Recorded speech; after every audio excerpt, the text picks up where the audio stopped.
ಓಂ ಶ್ರುತಿಸ್ಮೃತಿಪುರಾಣಾನಾಂ ಆಲಯಂ ಕರುಣಾಲಯಂ ನಮಾಮಿ ಭಗವತ್ಪಾದಶಂಕರಂ ಲೋಕಶಂಕರಂ ಶಂಕರಂ ಶಂಕರಾಚಾರ್ಯಂ ಕೇಶವಂ ಬಾದರಾಯಣಂ ಸೂತ್ರಭಾಷ್ಯಕೃತೌ ವಂದೇ ಭಗವಂತೌ ಪುನಃ ಪುನಃ. ಜೈ ಗುರುದೇವ್, ಜೈ ಶ್ರೀರಾಮ್.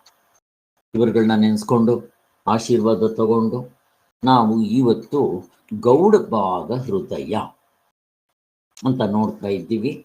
ಇವತ್ತು 51ನೇ ಪೇಜ್, ಆಗಮ ಪ್ರಕರಣ. ಗೌಡಪಾದರು ಬರೆದಿರೋದು ಪ್ರಕರಣಗಳು 4ರಲ್ಲಿ ಮೊದಲನೇ ಪ್ರಕರಣ ಶುರು ಮಾಡಬೇಕಾಗಿದೆ. ಆದರೂ ಬರ್ಡ್ಸ್ ವ್ಯೂ ಅಲ್ಲ, ಹಿಂದೆ ನಾವು ಮಾಡಿದ್ದನ್ನ ನೆನೆಸ್ಕೊಂಡು ಹೋಗ್ಬೇಕಾಗಿದೆ. ಸೊ ಅದಕ್ಕೆ ನಿನ್ನೆ ಮಾಡಿದ್ದ ಸಾರಾಂಶದಲ್ಲಿ ಪೀಠಿಕೆ 9ನೇ ಪೇಜ್ ನೋಡ್ಕೊಳ್ರಿ. ಪುಸ್ತಕಕ್ಕೆ ಗೌಡಪಾದ ಹೃದಯ ಅನ್ನೋ ಹೆಸರು ಯಾಕೆ ಕೊಟ್ಟರು? 2 ಕಾರಣ. ಒಂದು, ಗೌಡಪಾದರು ಮಾಂಡಿಕ್ಯ ಉಪನಿಷತ್ತನ್ನ ಓದಿ ಪ್ರಭಾವಿತರಾಗಿ ಇದು ವೇದಾಂತದ ಸಾರ ಸಂಗ್ರಹ ಇದೆ ಅಂತ ಹೇಳಿ ತಿಳ್ಕೊಂಡು ಅದರ ಜಿಸ್ಟ್ ಸಾರಾಂಶ ಪೂರ್ತಿ ಇದರಲ್ಲಿ ಹಿಂಡಿ ಇಡಬೇಕು ಅಂತ ಹೇಳಿ ಮಾಡಿರೋದಕ್ಕೆ ಒಂದು. 2ನೇದು, ಇಲ್ಲಿ ಸ್ವಾಮಿಗಳು ಈಕೆ ಗೌಡಪಾದ ಹೃದಯ ಅಂತ ಯಾಕೆ ಹೆಸರು ಕೊಟ್ಟರು ಅನ್ನೋದಕ್ಕೆ ಮೊದಲನೇದು. ಇನ್ನು 2ನೇದು, ಗೌಡಪಾದರ ಮೇಲೆ ತಪ್ಪು ಅಭಿಪ್ರಾಯಗಳು, ಕಾರಿಕೆಗಳ ಮೇಲೆ ತಪ್ಪು ಅಭಿಪ್ರಾಯ.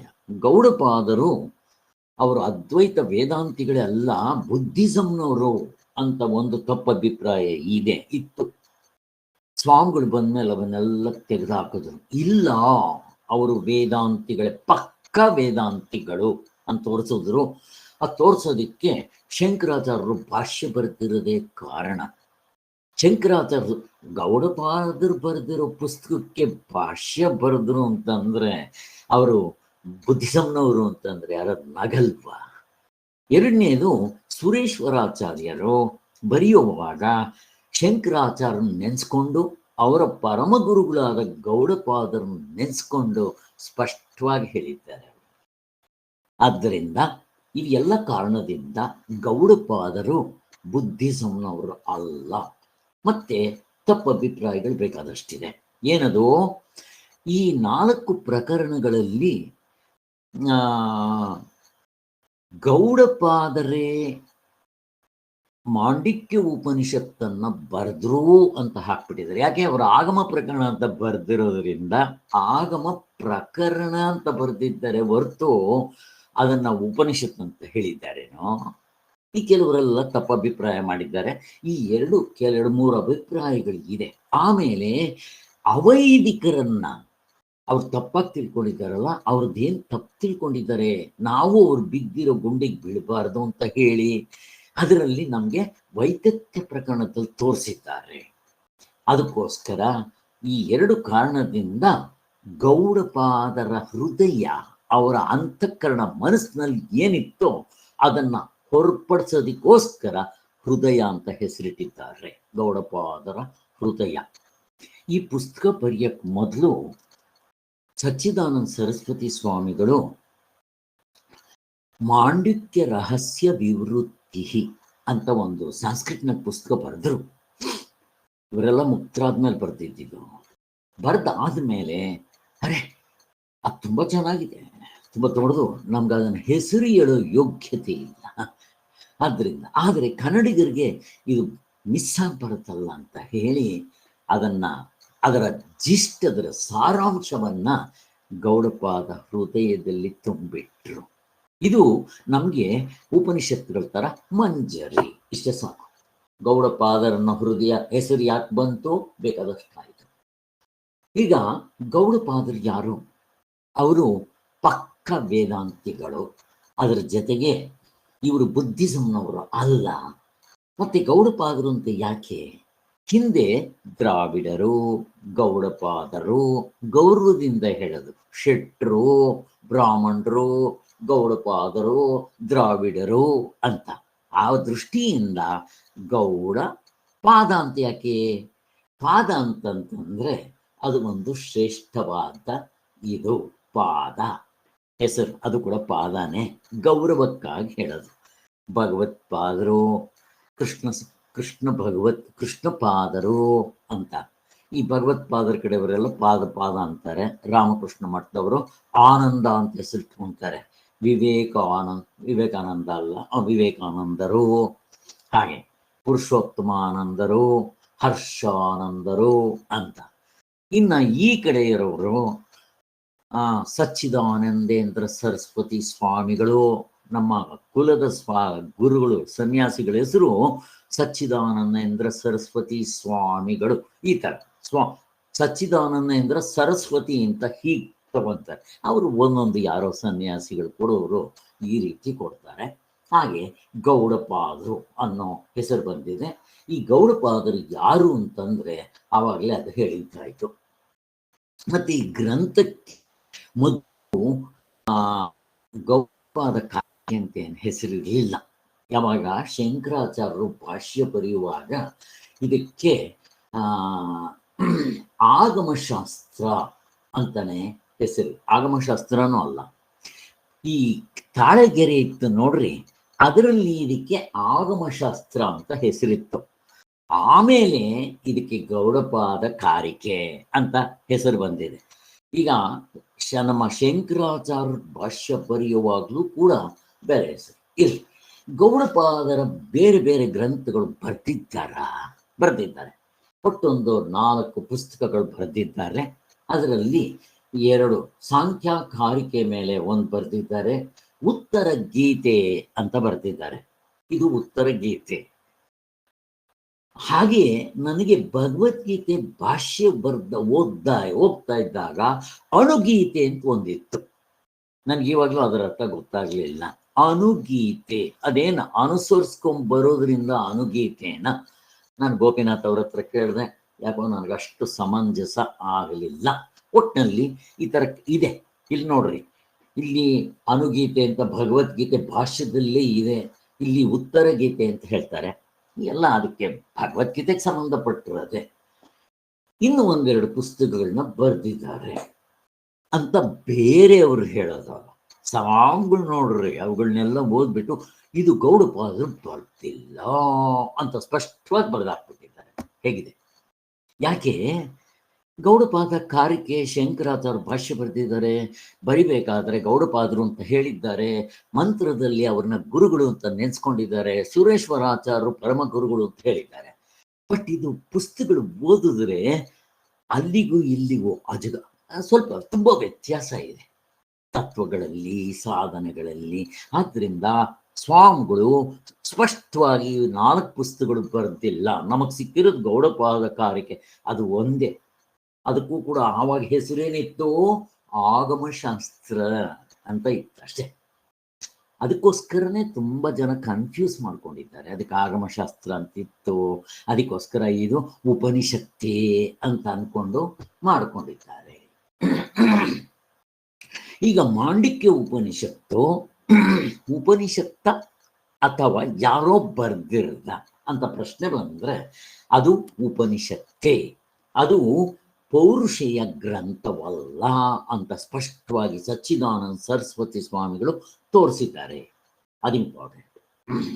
ಈಗ 12 ನಾನು ಪೇಜು ಹೆಡ್ಡಿಂಗ್ಸ್ಗೆ ಹೋಗ್ತಾ ಇದ್ದೇನೆ, ನೀವು ಮುಂದಕ್ಕೆ ಹೋಗ್ಬೇಕು.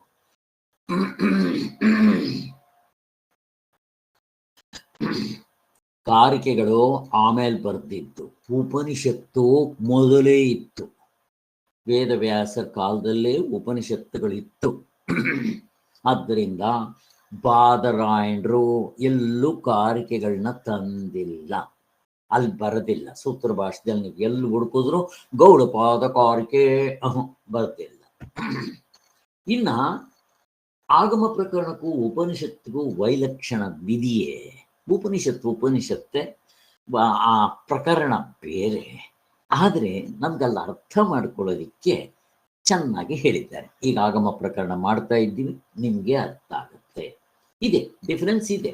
ಉಪನಿಷತ್ತೆ ಅದನ್ನು ಅರ್ಥ ಮಾಡ್ಕೊಳ್ಳೋದಕ್ಕೆ ನಮಗೆ ಗೈಡ್ ಬುಕ್ಸ್ ತರ ಬರೀತಾರೆ ಅಂತ. ಇದನ್ನ ಅವರು ಉಪನಿಷತ್ ಅಂತಾನೆ ಮಾಡ್ಬಿಟ್ಟಿದ್ದಾರೆ. ಆಗಮ ಪ್ರಕರಣವನ್ನ ತಗೊಂಬಂದು ಉಪನಿಷತ್ ಅಂತ ಮಾಡಿರೋದ್ರಿಂದ 10 ಪಾಯಿಂಟ್ಗಳು ಅದನ್ನ ಅವರು ಬರ್ದಿರ್ತಾರೆ. ಯಾರು? ದಿವಂಗತ ವಿಧುಶೇಖರ ಭಟ್ಟಾಚಾರ್ಯರು.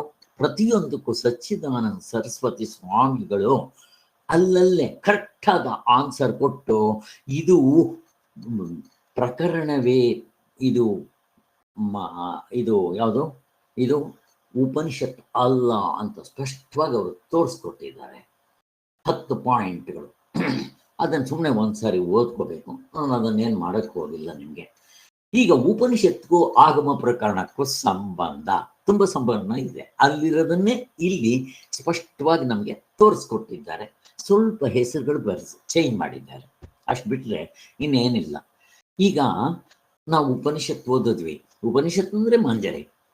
ಅಲ್ಲಿ ಮೊದಲನೇದಕ್ಕೆ ವೈತಥ್ಯ ಪ್ರಕರಣದಲ್ಲಿ ಇದಕ್ಕೆ ಏನಂತ ಬರೆದ್ರು, ಸಾರಿ ವೈತಥ್ಯ ಅಲ್ಲ, ಎಚ್ಚರಕ್ಕೆ ವೈಶ್ವಾನರ ಅಂತ ಕರೆದರು. ಇಲ್ಲಿ ಗೌಡಪಾದರು ವೈಶ್ವಾನರ ಅಂತ ಕರೆಯಲ್ಲ, ವಿಶ್ವಾನರಹ, ವಿಶ್ವ ಅಂತ ಕರೀತಾರೆ. ಎರಡು ಒಂದೇ. ವೈಶ್ವಾನರಹ, ವಿಶ್ವಾನರಹ, ಈ ತರ ಒಂದು ಸ್ವಲ್ಪ ಡಿಫ್ರೆನ್ಸ್ ಬಿಟ್ರೆ ಹಾಗೆ. ಮತ್ತೆ ಇನ್ನು ತೈಜಸ್ಸನಿಗೆ ಇವರು ಗೌಡಪಾದರು ಅದಕ್ಕೆ ಹಿರಣ್ಯ ಗರ್ಭ ಅಂತ ಕರೀತಾರೆ. ಹೀಗೆ ಕೆಲವು ಸ್ವಲ್ಪ ಡಿಫ್ರೆನ್ಸ್ ಇರುತ್ತೆ ಅಷ್ಟೆ. ಇಲ್ಲೆಲ್ಲ ಚೆನ್ನಾಗಿ ತೋರಿಸ್ಕೊಡ್ತಾರೆ. ಮತ್ತೆ ಆ ನಿದ್ದೆ ಅನುಭವಕ್ಕೆ ಪ್ರಾಜ್ಞ ಅಂತ ಅನ್ನೋದಿಕ್ಕೆ ಅದಕ್ಕೆ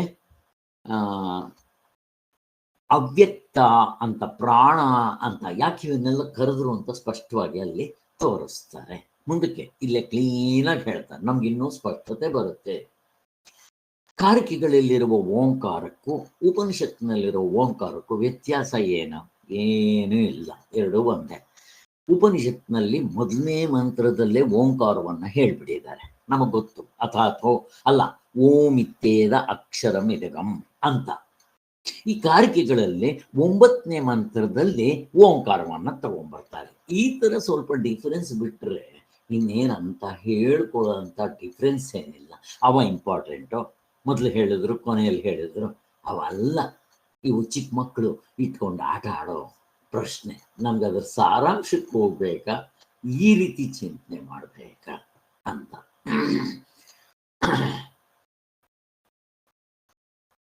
ಸೊ ಗೌಡಪಾದರು ಪ್ರಕರಣ ಚತುಷ್ಟಯದಲ್ಲಿ ಏನ್ ಮಾಡಿದ್ದಾರೆ? 4 ಪ್ರಕರಣಗಳಲ್ಲಿ ಹೇಳಿದ್ದಾರೆ. ಮೊದಲನೇದು ಆಗಮ ಪ್ರಕರಣ, ಎರಡನೇದು ವೈತಥ್ಯ ಪ್ರಕರಣ, ಮೂರನೇದು ಏನು ಅದ್ವೈತ ಪ್ರಕರಣ, ಅದ್ವೈತ, 4ನೇದು ಅಲಾತ ಶಾಂತಿ ಪ್ರಕರಣ ಅಂತ ಹೇಳಿದ್ದಾರೆ. ಈಗ ಗೌಡಪಾದರ ಸಂಪ್ರದಾಯ ಯಾವುದು ಅಂತ, ಯಾವ ಸಂಪ್ರದಾಯ ಇಟ್ಕೊಂಡಿದ್ದಾರೆ ಗೌಡಪಾದರು? 24ನೇ ಪೇಜು. ಬೌದ್ಧರ ಸಂಪ್ರದಾಯವಂತೂ ಅಲ್ಲ ಅಂತ, ಅದು ಅದಕ್ಕೋಸ್ಕರ ಹೇಳಿದೆ. ಗೌಡಪಾದರ ಸಂಪ್ರದಾಯ ಪರಂಪರ, ವೇದವ್ಯಾಸರು, ಶುಕ ಮಹರ್ಷಿಗಳು ಏನಿಟ್ಕೊಂಡ್ರು ಅದೇ. ಇಲ್ಲಿ ಗುರು ಪರಂಪರ ಮತ್ತೆ ಈ ಸಂಪ್ರದಾಯ ಪರಂಪರ ಅದನ್ನೇ ಫಾಲೋ ಮಾಡಿದ್ದಾರೆ. ಅದಕ್ಕೆ ಶಂಕರಾಚಾರ್ಯರು ಅವರ ಪುಸ್ತಕಕ್ಕೆ ಭಾಷ್ಯ ಬರೆದಿತ್ತು. ಹೇಗಿದೆ ನೋಡ್ರಿ, ಇಲ್ಲಿವರೆಗೂ ಬೇರೆ ಪುಸ್ತಕಕ್ಕೆ ಯಾರು ಬರ್ದಿರ್ಲಿಲ್ಲ ಶಂಕರಾಚಾರ್ಯರು, ಇದೊಂದಕ್ಕೆ ಬರ್ದಿರೋದು. ಅಂದ್ರೆ ಆ ಉಪನಿಷತ್ತುಗಳ ಲೆವೆಲ್ನಲ್ಲಿ ಇದೆ ಅನ್ನೋ ಒಂದು ದೃಷ್ಟಿಯಿಂದ. ಉಪನಿಷತ್ ಲೆವೆಲ್ಗೆ ಬರಲ್ಲ, ಆದರೂ ನಮ್ಗೆ ಅರ್ಥ ಆಗೋದಕ್ಕೆ ತುಂಬ ಚೆನ್ನಾಗಿ ಕೆಲಸ ಮಾಡುತ್ತೆ ಅಂತ ಶಂಕರಾಚಾರ್ಯರು ಕೂಡ ಪ್ರಭಾವಿತರಾಗಿ, ಅವ್ರು ಹೇಗೆ ಮಾಂಡಿಕ್ಯ ಉಪನಿಷತ್ತು ಪ್ರಭಾವಿತರಾಗಿ 4 ಪ್ರಕರಣಗಳು ಬರೆದ್ರು, ಶಂಕರಾಚಾರ್ಯರು ನೋಡ್ಬಿಟ್ಟಿದ್ದೆ, ಆಹಾ ಎಷ್ಟು ಚೆನ್ನಾಗಿದೆ, ಯಾವ ಉಪನಿಷತ್ಗೂ ಕಡಿಮೆ ಇಲ್ಲ ಅಂತ ಹೇಳಿ ಅದಕ್ಕೆ ಇವರು ಭಾಷ್ಯ ಬರೆದಿದ್ದಾರೆ. ಹಾಗಾದ್ರೆ ನಾವು ಇದನ್ನ ಎಷ್ಟು ಇದರಿಂದ ಓದ್ಕೋಬೇಕು ಅಂತ. ಒಟ್ಟಿನಲ್ಲಿ ಇದು ಬುದ್ಧಿಸಂ ಸಂಪ್ರದಾಯವಂತೂ ಅಪ್ರಾಣಿಗೂ ಅಲ್ಲ ಅಂತ ಸ್ವಾಮಿಗಳು ಸ್ಪಷ್ಟವಾಗಿ ತೋರಿಸ್ತಾರೆ. ಅವ್ರನ್ನ ಗೌಡಪಾದನ್ ಎಲ್ಲಿವರೆಗೂ ಕರ್ಕೊಂಡು ಹೋಗ್ಬಿಟ್ಟಿದ್ರು ಅಂದ್ರೆ ಸಚ್ಚಿದಾನಂದ ಸರಸ್ವತಿ ಸ್ವಾಮಿಗಳು ಬರೋವರೆಗೂ ಅವರು ಪ್ರಚಂಡ ಬೌದ್ಧರು. ಅವರು ಬೌದ್ಧರೇ. ಅವರು ಮೊದಲು ಬ್ರಾಹ್ಮಣರಾಗಿದ್ರು. ತುಂಬಾ ಜನ ಬ್ರಾಹ್ಮಣರು ಬುದ್ಧಿಸಂ ಧರ್ಮಕ್ಕೆ ಸೇರ್ಕೊಂಡ್ಬಿಡ್ತಾರೆ. ಹಿಂದೆ ಹೇಳಿದ್ದೆ ನಿಮಗೆ, ಅವರ ಜೀವನ ಚರಿತ್ರೆ ಓದಿದ್ರೆ ಗೊತ್ತಾಗುತ್ತೆ. ಹಾಗೆ ಇವರು ಕೂಡ ಪ್ರಚಂಡ ಬೌದ್ಧರಾಗ್ಬಿಟ್ಟಿದ್ರು ಅನ್ನೋದು ಒಂದು ಬರುತ್ತೆ. ಆದ್ದರಿಂದ ಬೌದ್ಧರ ವಿಜ್ಞಾನವಾದವೇ ಗೌಡಪಾದರ ಸಿದ್ಧಾಂತ ಅಲ್ಲ. ಬೌದ್ಧರ ವಿಜ್ಞಾನವಾದ ಬೇರೆ, ಇವ್ರದ್ದೇ ಬೇರೆ. ಇವ್ರದ್ದು ವೇದಾಂತಕ್ಕೆ ಸಂಬಂಧಪಟ್ಟಿರೋದು, ಉಪನಿಷತ್ತುಗಳಿಗೆ ಸಂಬಂಧಪಟ್ಟಿರೋದು ಅಂತ. ಈಗ ಅಲಾತ ಶಾಂತಿ ಪ್ರಕರಣವು ಶೂನ್ಯವಾದವು. ಅಲಾತ ಶಾಂತಿ ಪ್ರಕರಣ ಶೂನ್ಯವಾದ ಬುದ್ಧಿಸಂನವ್ರದ್ದು ಅಂತ ಯಾರು ಹೇಳಿದ್ದಾರೆ? ಅಲ್ಲ, ಅಲ್ಲಿ ಸ್ಪಷ್ಟವಾಗಿ ತೋರಿಸಿದ್ದಾರೆ. ಬರೀ ಬುದ್ಧಿಸಂನವರು ಅಂದ್ರೆ ಅವೈದಿಕರು. ಅವೈದಿಕರು ಯಾರಪ್ಪ ಅಂದ್ರೆ ಇಬ್ರೇ. ಒಂದು ಬುದ್ಧಿಸಂನವರು ಅಂದ್ರೆ ವೇದಗಳನ್ನ ನಂಬದೇ ಇರೋರು ತುಂಬಾ ಜನ ಇದ್ದಾರೆ. ಶಂಕರಾಚಾರ್ಯರ ಕಾಲದಲ್ಲಿ ಇವರಿಬ್ರೇ ಹೇಳಿರೋದು. ಆದ್ರಿಂದ ಬುದ್ಧಿಸಂನವರು, ಜೈನಿಸಂನವರು ಇವರಿಬ್ರು ಅವೈದಿಕರು. ವೇದಗಳು ಗೊತ್ತಿಲ್ಲ ಅವರಿಗೆ. ಇನ್ನು ವೈದಿಕರು ಯಾರು ಅಂತಂದ್ರೆ ಈ ದರ್ಶನಕಾರರು, ಇವರೆಲ್ಲ ಅದ್ವೈತದಲ್ಲೇ. ಅವಾಗ ದ್ವೈತ ಅನ್ನೋರು ಇರ್ತಾ ಇರಲಿಲ್ಲ, ಬರೀ ಅದ್ವೈತಿಗಳೇ ಇರ್ತಾ ಇದ್ದಿದ್ದು.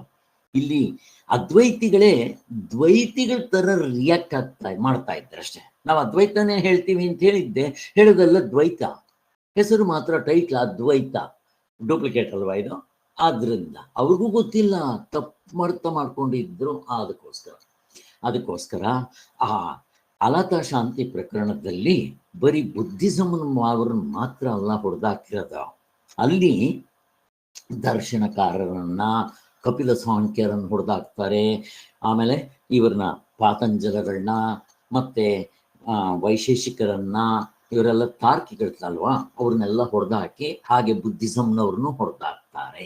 ಅಲ್ಲಿ ಹೇಗೆ ಹೊಡೆದಾಕಿದ್ರು ಅನ್ನೋದು ನಾವು ಅಲಾತ ಶಾಂತಿ ಪ್ರಕರಣಕ್ಕೆ ಬರೋಣ.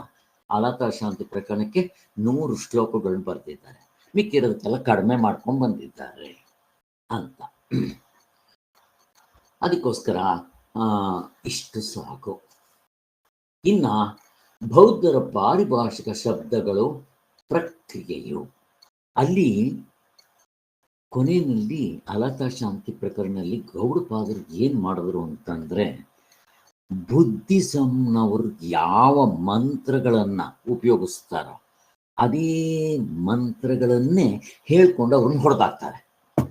ಅದಕ್ಕೆ ತುಂಬಾ ಜನಕ್ಕೆ ಡೌಟ್ ಬಂದು ಇವರು ಬುದ್ಧಿಸಂನವರೇ ಅನ್ಕೊಂಡ್ಬಿಟ್ಟಿದ್ದಾರೆ. ಅದಕ್ಕೋಸ್ಕರ ಇಲ್ಲಿ ನಮ್ಮ ಸಚ್ಚಿದಾನಂದ ಸರಸ್ವತಿ ಸ್ವಾಮಿಗಳು ಇದನ್ನು ತೋರಿಸ್ತಾ ಇದ್ರೆ ಗೊತ್ತಾಗ್ತಾ ಇರಲಿಲ್ಲ. ಇದು ವೇದಾಂತದಲ್ಲೇ ಸ್ಪಷ್ಟವಾಗಿ ಹೊಂದುತ್ತೆ. ಬುದ್ಧಿಸಂನವರು ವೇದಾಂತದಿಂದ ಕಾಪಿ ಮಾಡಿಕೊಂಡು ಹೇಳ್ತಾ ಇದ್ದಾರೆ ಆ ವರ್ಡ್ಗಳನ್ನ. ನೀವು ದಡ್ರು, ಅವ್ರು ಹೇಳೋದನ್ನ ಬುದ್ಧಿಸಂ ಅಂತ ಹೇಳ್ತಾ ಇದ್ದೀರಾ. ನಮಗ್ ತೋರಿಸ್ತೀವಿ ನೋಡ್ರಿ, ಉಪನಿಷತ್ತುಗಳಲ್ಲಿ ಎಲ್ಲೆಲ್ಲಿ ಈ ವರ್ಡ್ಗಳಿದೆ ಅವ್ರಿಗಿಂತ ಚೆನ್ನಾಗಿ ನಮ್ಗೆ ಹೊಂದುತ್ತೆ ಅಂತ ಸಚ್ಚಿದಾನಂದ ಸರಸ್ವತಿ ಸ್ವಾಮಿಗಳು ತೋರಿಸೋವರೆಗೂ ಯಾರಿಗೂ ಗೊತ್ತಿಲ್ಲ. ಅದಕ್ಕೆ ಇವ್ರನ್ನ ಪ್ರಚನ್ನ ಬೌದ್ಧರು ಅಂತ ಬೇರೆ ಟೈಟಲ್ ಕೊಟ್ಬಿಟ್ಟಿದ್ರು. ಇವರು ಅವ್ರ ಕಡೆಯವರೇ ಅಂತಾನೆ ಹೇಳ್ಬಿಟ್ಟಿದ್ರು. ಅದಕ್ಕೋಸ್ಕರ ಬಟ್ ಅಫ್ಕೋರ್ಸ್ ಅವರ ಲ್ಯಾಂಗ್ವೇಜ್, ಇವಾಗ ನನಗೆ ಪೇಷಂಟ್ಗಳು ಬಂದ್ರೆ ಅವರು ಹಿಂದಿ ಮಾತಾಡಿದ್ರೆ ನಾನು ಹಿಂದಿ ಮಾತಾಡ್ತೇನೆ. ನೀವು ಹಿಂದಿ ಮಾತಾಡ್ತೇನೆ, ಮುಸ್ಲಿಮ್ಸಾ ಅಂತ ಯಾರ ಕೇಳ್ತಾರೇನೋ. ಅದೇ ತಮಿಳ್ ಮಾತಾಡೋರು ಬಂದ್ರೆ ತಮಿಳ್ನಲ್ಲಿ ಮಾತಾಡ್ತೇನೆ. ಹಂಗೆ ಅವರ ಕೆಲವು ಭಾಷೆಗಳನ್ನ, ಅವರ ವರ್ಡ್ಗಳನ್ನ ಇಟ್ಕೊಂಡು ಅವ್ರಿಗೆ ಉತ್ತರ ಕೊಡ್ತಾ ಇದ್ರೆ ಇವರು ಬುದ್ಧಿಸಂನವ್ರೆ ಅಂತ ಅನ್ಬಿಟ್ರೆ ನೀವು ಅಲ್ಲ. ಅವರು ಏನು ವರ್ಡ್ಗಳನ್ನ ಉಪಯೋಗಿಸ್ತಾರೋ ಅದೇ ವರ್ಡ್ಗಳನ್ನ ಉಪಯೋಗಿಸ್ಕೊಂಡು ಅದ್ವೈತವನ್ನು ನಿಲ್ಲಿಸ್ತಾರೆ ಅಲ್ಲಿ. ದಡ್ರ, ನೀವು ತಪ್ಪು ತಿಳ್ಕೊಂಡಿದ್ದೀರ, ಇದು ಅದ್ವೈತ, ನಿಮ್ಮದು ತಪ್ಪಿದೆ. ಬುದ್ಧಿಸಂನವ್ರದ್ದೆಲ್ಲ ಶೂನ್ಯವಾದ, ಪರಮಾತ್ಮನಿಲ್ಲ ಅಂತ ಹೇಳೋರು. ಇವರು ಪರಮಾತ್ಮನೇ ಇದ್ದಾನೆ ಅಂತ ಹೇಳೋದು ಅಜಗಜಾಂತರ. ಹೇಗಾಗುತ್ತೆ ಸ್ವಾಮಿ? ಒಟ್ಟಿನಲ್ಲೇ ಪಾರಿಭಾಷಿಕ ಶಬ್ದಗಳನ್ನ ಉಪಯೋಗಿಸ್ತಾರೆ. ಅದಕ್ಕೆ ನಮ್ಮ ವೇದಾಂತದಲ್ಲೇ ಸ್ಪಷ್ಟವಾಗಿ ಅರ್ಥ ಇದೆ. ನಿಮ್ಮ ಬುದ್ಧಿಸಂನವರು ಮೊದಲು ಬ್ರಾಹ್ಮಣರಾಗಿದ್ರು. ಆ ಬುದ್ಧಿಸಂ ಬುದ್ಧನಿಗೆ ಮರೆ ಹೋಗಿ ಅವನು ಮುಕ್ತನೇ. ಅವನ ಜೀವನ ಚರಿತ್ರೆ ಓದ್ಬಿಟ್ರೆ ನನಗೆ ಈ ಬುದ್ಧ, ರಾಮ, ಜೀಸಸ್, ಮೊಹಮ್ಮದ್ ಪೈಗಂಬರ್ದು ಪಿಕ್ಚರ್ಗಳು ನೋಡಿದ್ದೀನಿ, ಅವನು ಅಷ್ಟೇ. ಆದ್ದರಿಂದ ಇವರಲ್ಲಿ ನನಗೆ ಈಕ್ವಲ್ ಪ್ರೀತಿ ಪ್ರೇಮ. ನನಗೆ ಅವ್ರ ವಿಚಾರ ಕೇಳ್ತಾ ಇದ್ರೇನೆ ಕಥೆನೇ ಬೇರೆ ಆಗುತ್ತೆ. ಆದ್ದರಿಂದ ಅವ್ರ ಮುಕ್ತರೆ ನಮ್ಮ ಭಗವತ್ಪಾದರು ಹೇಳ್ತಾ ಇದ್ರು, ಸ್ವಾಮಿಗಳು ಹೇಳಿರೋದು, ಬುದ್ಧ ರಿಯಲೈಸ್ಡ್ ಸೋಲ್, ಜೀಸಸ್ ರಿಯಲೈಸ್ಡ್ ಸೋಲ್, ಡೌಟ್ ಇಲ್ಲ. ಆದರೆ ಬುದ್ಧ ಮುಕ್ತನಾಗಿ ಅವನಿಗೆ 4 ಜನ ಶಿಷ್ಯರು ಬೋಧನೆ ಮಾಡ್ಕೊಂತ ಬಂದ. ಬುದ್ಧಿಸಂ ಪುಸ್ತಕ ಯಾವಾಗ ಗೊತ್ತಾ ಬರೆದಿದ್ದು? 400 ಬುದ್ಧ ಸತ್ತು 400 ವರ್ಷಗಳ ಆದಮೇಲೆ ಈ ಬುದ್ಧಿಸಂ ಪುಸ್ತಕಗಳನ್ನು ಬರೆದರಂತೆ. ಇಂಗ್ಲಿಷ್ನಲ್ಲಿ the central philosophy of Buddhism ಅಂತ ಒಂದು ಪುಸ್ತಕನೇ ಇದೆ, ಬೌದ್ಧ ಮತದ ಪ್ರಧಾನ ತತ್ವದರ್ಶನ ಅಂತ. ಇದು ಪಾಲಿ ಭಾಷೆಯಲ್ಲಿ ಇದೆ, ಒರಿಜಿನಲ್. ನಮ್ದು ಹೇಗೆ ಸಂಸ್ಕೃತ್ನಲ್ಲಿ ಇದೆಯೋ ಹಾಗೆ ಕುರಾನ್ ಬಂದಿದ್ದೆ ಪಾರ್ಸಿ ಭಾಷೆಯಲ್ಲಿದೆ. ಕುರಾನ್ ಎಲ್ಲ ಇರೋದು ಪಾರ್ಸಿ ಭಾಷೆ. ನಾವು ಕುರಾನ್ ಓದಬೇಕು ಅಂದರೆ ಪಾರ್ಸಿ ಭಾಷೆ ಕಲಿಬೇಕು. ಹೇಗೆ ನಾವು ನಮ್ಮ ಉಪನಿಷತ್ತುಗಳನ್ನ, ವೇದಗಳನ್ನ ಅಧ್ಯಯನ ಮಾಡಬೇಕಾದ್ರೆ ಸಂಸ್ಕೃತ ಬರಬೇಕು, ಹಾಗೆ ಈ ಬುದ್ಧಿಸಮ್ಮು ಪಾಲಿ ಭಾಷೆಯಲ್ಲಿದೆ.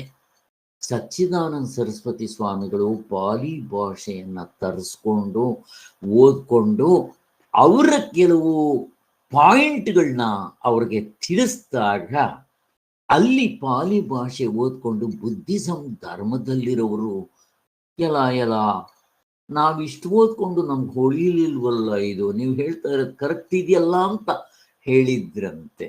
ಇದು ನಾನು ಕೇಳಿದ್ದಿದ್ದು ಗೌಡಪಾದರಿಂದನೋ ಸರ್, ನಮ್ಮ ಪಾದರು ಭಗವತ್ಪಾದರ ಕಡೆಯಿಂದ ಸ್ವಾಮಿಗಳು ಹೇಳಿದ್ರು ಅಂತನೋ ಅಥವಾ ಅವ್ರ ವಿಚಾರದಿಂದ ಗೊತ್ತಾಗಿತ್ತು. ಇಷ್ಟು ಓಕೆ.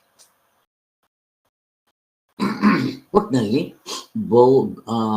ಆ ಪಾಲಿ ಭಾಷೆಗಳಲ್ಲಿ ಅವರು ಉಪಯೋಗಿಸೋದನ್ನೇ ಸ್ವಲ್ಪ ವರ್ಡ್ಗಳು ಉಪಯೋಗಿಸ್ತಾರೆ. ಮತ್ತೆ ಈ ಗೌಡಪಾದರ ಮತ್ತು ನಾಗಾರ್ಜುನ ಆಗಮ ತರ್ಕಗಳು, ಈ ಬುದ್ಧಿಸಂ ಇದನ್ನ ಪ್ರಚಾರ ಮಾಡಿದವರಲ್ಲಿ ಅಥವಾ ಪುಸ್ತಕಗಳು ಬರೆದವರಲ್ಲಿ ನಾಗಾರ್ಜುನ ಅಂತ ಒಬ್ಬ. ಅವನಾದ್ಮೇಲೆ ಚಂದ್ರಕೀರ್ತಿ ಅಂತಿವರೆಲ್ಲ ಆಮೇಲೆ ಬಂದವರು. ಮತ್ತು ನೋಡ್ರಿ, ಈ ಬುದ್ಧ ಸತ್ತ ಮೇಲೆ 400 ವರ್ಷಗಳಾದ ಮೇಲೆ 4 ಥರ ಪುಸ್ತಕಗಳು ಬರೆದಿದ್ದಾರೆ.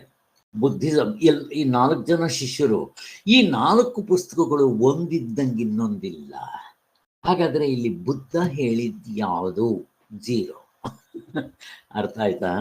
ಆದ್ರಿಂದ ಬುದ್ಧ ಏನೋ ಹೇಳಿದ್ದಾನೆ, ಅದು 400 ವರ್ಷಗಳಾದ್ಮೇಲೆ ಒಂದು ತಲೆಯಿಂದ ಒಂದು ತಲೆಗೆ ಬಂದು 4 ತಲೆಗಳಾಗಿರ್ಬೇಕು ಪುಸ್ತಕ ಬರೋ ಅಷ್ಟೊತ್ತಿಗೆ.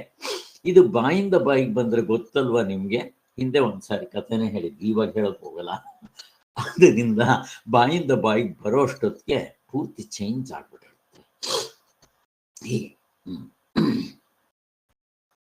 ಸೊ ಈ ಬುದ್ಧಿಸಂನಲ್ಲಿ ವಸ್ತು ಸತ್ಯತ್ವವಾದಿಗಳು ವಸ್ತುಗಳೇ ಸತ್ಯ ಅಂತ ಹೇಳೋರು. ಅವ್ರಿಗಿಂತ ಸ್ವಲ್ಪ ಸೂಕ್ಷ್ಮ ಹಿಂದಕ್ಕಿದ್ದಾರೆ ವಿಜ್ಞಾನ ಸತ್ಯತ್ವವಾದಿಗಳು. 3ನೇವರು ಶೂನ್ಯವಾದಿಗಳು. 4ನೇವರು ಇನ್ನೂ ಒಬ್ರು ಇದ್ದಾರೆ. ಹೀಗೆ 4 ಜನನು 4 ಥರ ಪುಸ್ತಕ ಬರೀತಾರೆ. 4 ವ್ಯತ್ಯಾಸ ಇದೆ.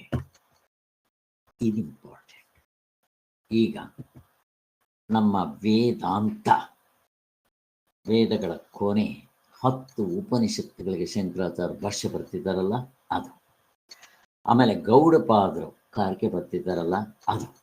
ಇನ್ನು ಸೂತ್ರ ಭಾಷ್ಯ ಬರೆದವ್ರು ಯಾರು? ಬಾದರಾಯಣರು. ಅವರು ಏನು ಆಧಾರ? ಉಪನಿಷತ್ತುಗಳೇ. ಗೌಡಪಾದರಿಗೆ ಏನು ಆಧಾರ? ಉಪನಿಷತ್ತುಗಳೇ. ಈಗ 10 ಉಪನಿಷತ್ತುಗಳು, ಕೃಷ್ಣ ಭಗವಂತ ಬರೆದಂಥ ಭಗವದ್ಗೀತೆ, ಸೂತ್ರ ಭಾಷ್ಯ, ಗೌಡಪಾದರು, ಶಂಕರಾಚಾರ್ಯ ಬರೆದರು 2 ಪುಸ್ತಕಗಳು, ಗದ್ಯ ಪದ್ಯ. ಯಾವುದಾದ್ರು ಪುಸ್ತಕದ ಹೆಸರು? ಶಂಕರ ಏನೋ ಒಂದು ಬರುತ್ತೆ, ಗದ್ಯ ಪದ್ಯ 2 ಪುಸ್ತಕಗಳು ಬರ್ತಿದ್ದಾರೆ ಅದು. ಆಮೇಲೆ ಸುರೇಶ್ವರಾಚಾರ್ಯರು ವಾರ್ತಿಕ ಅಂತ ಬರೆದಿದ್ದಾರೆ 3ಕ್ಕೆ. ತೈತ್ತರೀಯ ಉಪನಿಷತ್ತು, ಬೃಹದಾರಣ್ಯಕ ಮತ್ತೆ ಚಾಂದೋಗ್ಯ 3ಕ್ಕೇನೋ ಬರ್ತಿದ್ದಾರೆ. ಮತ್ತಿನ್ನೊಂದು ನೈಷ್ಕರ್ಮ್ಯ ಸಿದ್ಧಿ ಅಂತ ಅವರೇ ಸ್ವಂತ ಬರ್ತಿದ್ದಾರೆ. ಈಗ ಸಚ್ಚಿದಾನಂದ ಸರಸ್ವತಿ ಸ್ವಾಮಿಗಳು 200 ಪುಸ್ತಕಗಳು ಬರೆದಿದ್ದಾರೆ. ನೀವು ಅಲ್ಲಿಂದ ಹಿಡಿದು ಇಲ್ಲಿವರೆಗೂ ಓದ್ರಿ, ಯಾವುದಾದ್ರೂ ಪುಸ್ತಕದಲ್ಲಿ ಬೇರೆ ಥರ ಇದ್ದರೆ ತೋರಿಸ್ರಿ. ಶಂಕರಾಚಾರ್ಯ ಇದನ್ನು ಹಿಡ್ಕೊಂಡಿತ್ತು. ಹಾಗೆ ಇವ್ರ 4 ಪುಸ್ತಕಗಳಲ್ಲಿ 4 ಥರ. ಆದ್ದರಿಂದ ಮತ್ತು ಇವ್ರದ್ದು ಸಾರ್ವತ್ರಿಕ ಪೂರ್ಣ ಅನುಭವ ಇಲ್ಲ. ಆದ್ದರಿಂದ ನಮ್ಮದರಲ್ಲಿ ಅದೊಂದು, ಅದಕ್ಕೆ ಇದಕ್ಕೆ ಸನಾತನ ವೈದಿಕ ಧರ್ಮ, ಹಿಂದೂ ಧರ್ಮ ಅಂತ ಹೇಳಿಲ್ಲ, ಚೆನ್ನಾಗಿ ಅರ್ಥ ಮಾಡ್ಕೊಳ್ರಿ. ಸನಾತನ ವೈದಿಕ ಧರ್ಮ ದೇವತೆಗಳಿಂದ ಹಿಡಿದು ಮನುಷ್ಯರವರೆಗೂ ಯಾರ್ಯಾರಿದ್ರೋ ಪ್ರತಿಯೊಬ್ಬರಿಗೂ ಹೊಂದುತ್ತೆ. ಪ್ರತಿಯೊಬ್ಬರಿಗೂ ಎಚ್ಚರ ಕನಸು ನಿದ್ದೆ ಆಗುತ್ತೆ, ಯಾರಿಗಾಗಲ್ಲ. ಅದನ್ನು ಹಿಡ್ಕೊಂಡು ತೋರಿಸ್ತಾರೆ. ಬರೀ ಪುಸ್ತಕದಲ್ಲಿ ಹೇಳಿದೆ ನಂಬ್ಕೊಳ್ರಿ ಅಲ್ಲ. ಇಷ್ಟು ತಿಳ್ಕೊಂಡು ಮುಂದಕ್ಕೆ ಹೋಗೋಣ. ಈಗ ಪರಮಾರ್ಥ ಸತ್ಯ, ವ್ಯಾವಹಾರಿಕ ಸತ್ಯ ಅಂತ 34ನೇ ಪೇಜ್ನಲ್ಲಿ ಹೇಳಿದ್ದಾರೆ. ನಮ್ಗೆ ಅವೆಲ್ಲ ಚೆನ್ನಾಗಿ ಗೊತ್ತಿದೆ. ಅದಾದ ಮೇಲೆ ಉಪಸಂಹಾರ, ಅದನ್ನು ಕೂಡ ನಮ್ಮ ಗ್ರಂಥಕರ್ತರಾದ ಸಚ್ಚಿದಾನಂದ ಸರಸ್ವತಿ ಸ್ವಾಮಿಗಳು ಮಾಡಿದ್ದಾರೆ. ಈಗ ನಾನು 51ನೇ ಪೇಜ್ಗೆ ಹೋಗ್ತೀನಿ. ಈಗ 51ನೇ ಪೇಜ್ ತೆಕ್ಕೋಬೇಕು ನೀವು ಅಷ್ಟೇ.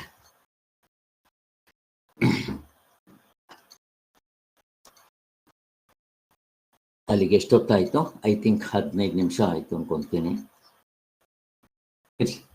ಈಗ ಗೌಡಪಾದ ಹೃದಯ ಆಗಮ ಪ್ರಕರಣ. ಇದು ಉಪನಿಷತ್ತಲ್ಲ, ಗೌಡಪಾದರು ಬರೆದಿರೋ 4 ಪ್ರಕರಣಗಳಲ್ಲಿ ಮೊದಲನೇ ಪ್ರಕರಣ. ಈಗ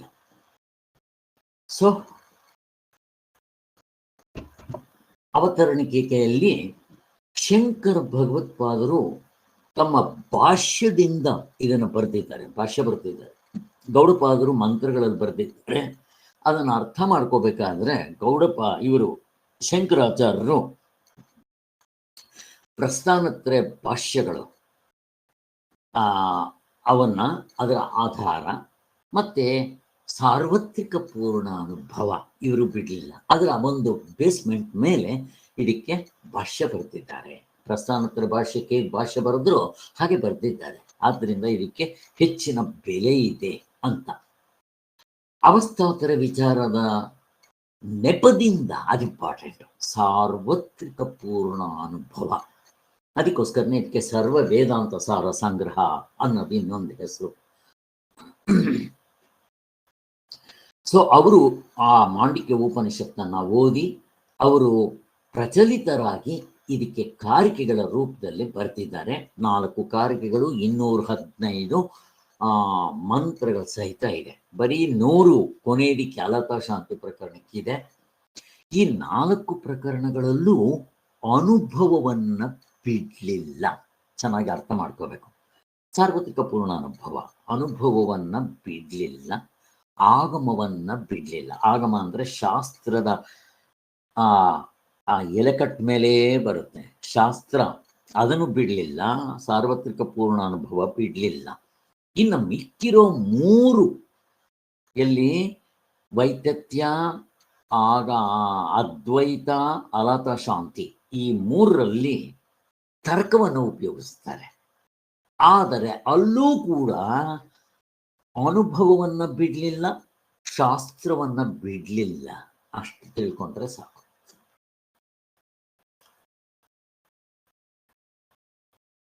ಎರಡನೇ ಪ್ಯಾರ. ಈ ಎಲ್ಲ ಕಾರಣಗಳಿಂದ ಮಾಂಡಿಕ್ಯಾರ್ಥ ಸಾರ ಸರ್ವಸ್ವ ಅಂತ ಇದಕ್ಕೆ ಅದರ ಒಂದು ಇಂಪಾರ್ಟೆನ್ಸು. ಸ್ವಾಮಿಗಳು ಮಾಂಡಿಕ್ಯ ಮಂಜರಿಯಲ್ಲಿ ಮೊದಲು ಬರೆದಿದ್ದಾರೆ. ಅದು 65ರಲ್ಲಿ ಬರೆದದ್ದು ಮಂಜರಿ. ಆದ್ದರಿಂದ ಇದು ಕೂಡ ಸ್ವಲ್ಪ ಹೆಚ್ಚು ಕಡಿಮೆ ಆ ಸಂದರ್ಭದಲ್ಲೇ ಬರ್ತಿದ್ದು, ಮುಕ್ತರು ಆದ ಮೇಲೆ. ಹೀಗೆ ಇನ್ನು ಕಾರಿಕೆಗಳಲ್ಲಿ ಅಡಕವಾಗಿರುವ ಉಪದೇಶವನ್ನ ಗೌಡಪಾದ ಹೃದಯ ಅಂತ ಸ್ವಾಮಿಗಳು ಬರೆದು, ಯಾಕ ಪುಸ್ತಕಕ್ಕೆ 2 ಹೆಸರು ಹೇಳಿದ್ರು, ಎಲ್ಲ ಹೇಳಿದ್ದಾಯಿತು. ಈಗ ಶಂಕರ ಭಗವತ್ಪಾದರು ಬರೆದಿರುವ ಭಾಷ್ಯದ 3 ಪಾಯಿಂಟ್ಗಳು. ಒಂದು,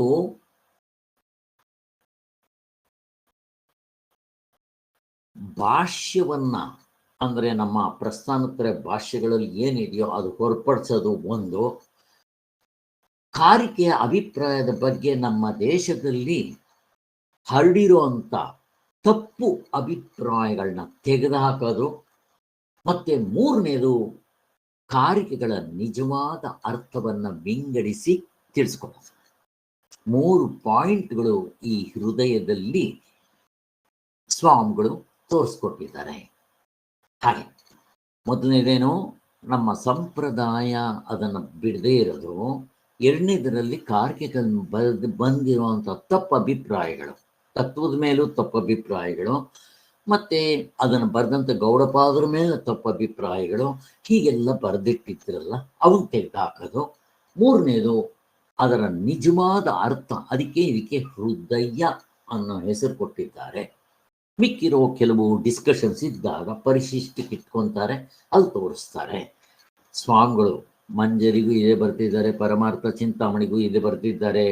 ಆಮೇಲೆ ಇಲ್ಲಿ ಕೂಡ ಈ ಪುಸ್ತಕವನ್ನು ಸಾವಧಾನವಾಗಿ ನಿಮ್ಮ ಮನಸ್ಸು ಸಮಾಧಾನವಾಗಿದ್ದಾಗ ಬಸ್ ಸ್ಟ್ಯಾಂಡ್ನಲ್ಲಿ ಓದೋದೋ, ಬಸ್ನಲ್ಲಿ ಓದೋದೋ, ಜನಗಳ ಗಲಿಬಿಲಿ ಇದ್ದಾಗ ಓದೋದಲ್ಲ. ಇಲ್ಲೊಂದೊಂದು ಸಾರಿ ಅಲ್ಲಿ ಕೂತಿದ್ದಾಗ ಏನೋ ಅವರು ಟಿವಿ ಗಿವಿ ಹಾಕ್ಕೊಂಡಿರ್ತಾರೋ, ಏನೋ ಮಾತಾಡ್ತಾ ಇರ್ತಾರೆ, ನಾನು ಎದ್ದು ಬಂದ್ಬಿಡ್ತೀನಿ. ಇವು ಹಂಗೆ ಮಾಡೋಕ್ಕಾಗಲ್ಲ. ಎಷ್ಟು ಏಕಾಗ್ರತೆ ಇರಬೇಕು ಅಂತ. ಅಲ್ಲಿ ಟಕ್ ಅಂತ ನಾವು ಹಿಂದೆಗಡೆಗೆ ಹೋಗ್ಬೇಕಾಗುತ್ತೆ. ನಾವು ಆತ್ಮನ ಚಕ್ ಅಂತ ಅಲ್ಲಿ ಹೋಗ್ಬೇಕಾಗುತ್ತೆ. ವ್ಯವಹಾರ ಆಡುವಾಗ ಇಲ್ಲಿರುತ್ತೆ, ಪರಮಾರ್ಥ ಅಂದಿದ ತಕ್ಷಣ ನಮ್ಮ ಮನಸ್ಸು ಒಳಗಡೆ ಹೋಗಬೇಕು. ಎಷ್ಟು ಏಕಾಗ್ರತೆ ಬೇಕು. ಇದಕ್ಕೆ ಜಪ ಬೇಕು ಅಂತ ಹೇಳೋದು. ಜಪವನ್ನು ಯಾರು ಮಾಡಿರ್ತಾರೋ ಏಕಾಗ್ರತೆ ಬರುತ್ತೆ, ಅಂತಃಕರಣ ಶುದ್ಧಿಯಾಗಿರಬೇಕು. ಮತ್ತೆ ಇದನ್ನು ಓದ್ತಾ ಇರಬೇಕು ಅಂತ ಸ್ವಾಮಿಗಳೇ ಹೇಳಬೇಕು ಅಂತ ಅಂದರೆ ಇಷ್ಟು ಪುಸ್ತಕಗಳಿಗೆ ಹೇಳ್ತಾರೆ, ಇನ್ಯಾವ ಪುಸ್ತಕಗಳಿಗೂ ಹೇಳಿಲ್ಲ. ಈಗ 4 ಪ್ರಕರಣಗಳ ವಿಚಾರವನ್ನ ತಿಳಿಸ್ತಾ ಇದ್ದಾರೆ. ಆಗಮ ಪ್ರಕರಣದಲ್ಲಿ ಏನಿದೆ ಮತ್ತು ಆಗಮ ಪ್ರಕರಣ ಕೆಳಗಡೆ ಟಿಪ್ ನೋಟ್ ಬರೀತಾರೆ. ಕೆಲವರು ಈ ಭಾಮತಿಕಾರರು, ಪಂಚಪಾದಿಕಕಾರರು, ಕೆಲವರು ಅದ್ವೈತೀತ ವೇದಾಂತಿಗಳು ಶ್ರುತಿ ಎಂದೇ ಭಾವಿಸಿರ್ತಾರೆ. ನೋಡಿ, ಇವರೆಲ್ಲ ಶ್ರುತಿ ಅಂತ ತಿಳ್ಕೊಂಡ್ಬಿಟ್ಟಿದ್ದಾರೆ. ಆಗಮ ಪ್ರಕರಣ ಅಂತ ಕ್ಲೀನಾಗಿ ಹೇಳ್ತಾ ಇದ್ದಾರೆ. ಗೌಡಪಾದರ ಚತುಷ್ಕಾರಿಕೆಗಳು ಅಂತ. ಸೃಷ್ಟಿ ಅಂತಂದ್ರೆ ಇದೇ ಉಪನಿಷತ್ತು ಅನ್ಕೊಂಡ್ಬಿಟ್ಟಿದ್ದಾರೆ. ಅದಕ್ಕೆ ಗೌಡಪಾದರೆ ಉಪನಿಷತ್ ಬರೆದು ಬಿಟ್ಟಿದ್ದಾರೆ ಅಂತ ಇವರೆಲ್ಲ ಗಬ್ಬೆ ಬೆರೆಸಿರೋದು. ಹಾಗೆ ಅಂತ ಬರೀತಾರೆ. ಅಲ್ಲ, ಇದು ಗೌಡಪಾದರು ಬರ್ತಿದ್ದಾರೆ. ಅಫ್ಕೋರ್ಸ್ ಉಪನಿಷತ್ಗೆ ತುಂಬಾ ಹತ್ರ ಇದೆ, ಅಥವಾ ಉಪನಿಷತ್ತೇ ಅಂತ ಅನ್ನಬಹುದು, ಅಷ್ಟು ಚೆನ್ನಾಗಿದೆ. ನೀವು ಅದನ್ನ ಕಟ್ಕೊಂಡು ಏನಾಗಬೇಕಪ್ಪ, ಅದರಲ್ಲಿರೋ ಸಾರಾಂಶ ನೋಡ್ರು ದಡ್ರ ಅಂತ ಹೇಳ್ತಾ ಇದ್ದಾರೆ. ಅದಕ್ಕೆ ಈ ಪ್ರಕರಣದಲ್ಲಿ ಏನ್ ಬರೆದಿದೆ ಅಂತಂದ್ರೆ, ಸಂಪ್ರದಾಯ ಬಂದಿರುವ ಉಪದೇಶ ಕ್ರಮ ಅದನ್ನು ಬಿಟ್ಟಿಲ್ಲ.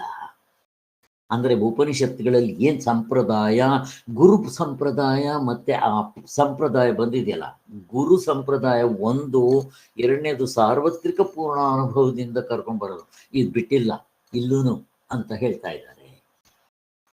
ಸೊ ಆಗಮ ಅಂದ್ರೆ ಏನು? ನಮಗೆ ಪ್ರತ್ಯಕ್ಷ ಪ್ರಮಾಣ, ಅನುಮಾನ ಪ್ರಮಾಣ, ಶಬ್ದ ಪ್ರಮಾಣ. ಶಬ್ದ ಅಂದ್ರೆ ಏನು? ಶಬ್ದ ಇದು ಇಂದ್ರಿಯ ಅನುಭವ ಅಲ್ಲ, ವೇದನಾನುಭವ ಅಲ್ಲ, ಶಬ್ದ ಪ್ರಮಾಣ. ಅನುಮಾನ ಪ್ರಮಾಣವೂ ಅಲ್ಲ.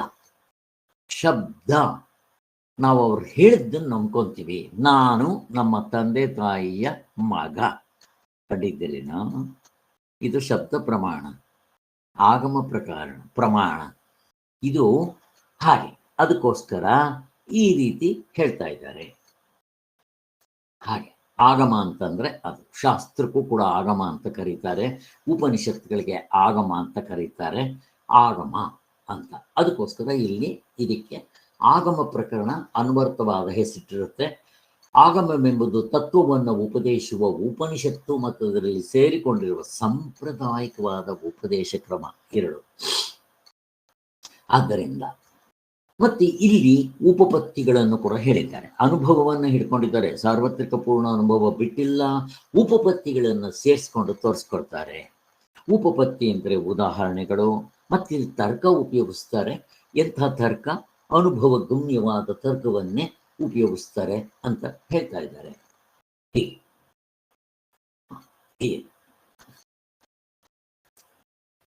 ಇಲ್ಲಿ ಆಗಮಕ್ಕೆ ಮುಖ್ಯ ಸ್ಥಾನ ಕೊಟ್ಟು ಉಪಪತ್ತಿಗಳು ಉದಾಹರಣೆಗಳು ಮತ್ತೆ ಈ ತರ್ಕ ಸೆಕೆಂಡರಿ ಅಂತ. ಇನ್ನ ಎರಡನೇದು ವೈತಥ್ಯ ಪ್ರಕರಣದಲ್ಲಿ ಏನಪ್ಪ ಬರೆದಿದ್ದಾರೆ, ಸಾರಾಂಶವನ್ನು ಒಟ್ಟು ಹೇಳ್ಬಿಡ್ತಾ ಇದ್ದಾರೆ. ವೈತಥ್ಯ ಪ್ರಕರಣದಲ್ಲಿ ಅದರ ಅರ್ಥ ಏನು? ವೈತಥ್ಯ ಅಂದ್ರೆ ವಿಚಿತ್ತ, ವೈತಥ್ಯ ಅದರಲ್ಲಿ ವಿಚಿತ್ತ ಅಂತಿದೆ, ಹಾಗಲ್ಲದೆ ಆಗಿದೆ ಅಂತ. ಹಾಗಿಲ್ಲದೆ ಇರುವುದರಿಂದ ಸುಲಭವಾದ ಅರ್ಥ.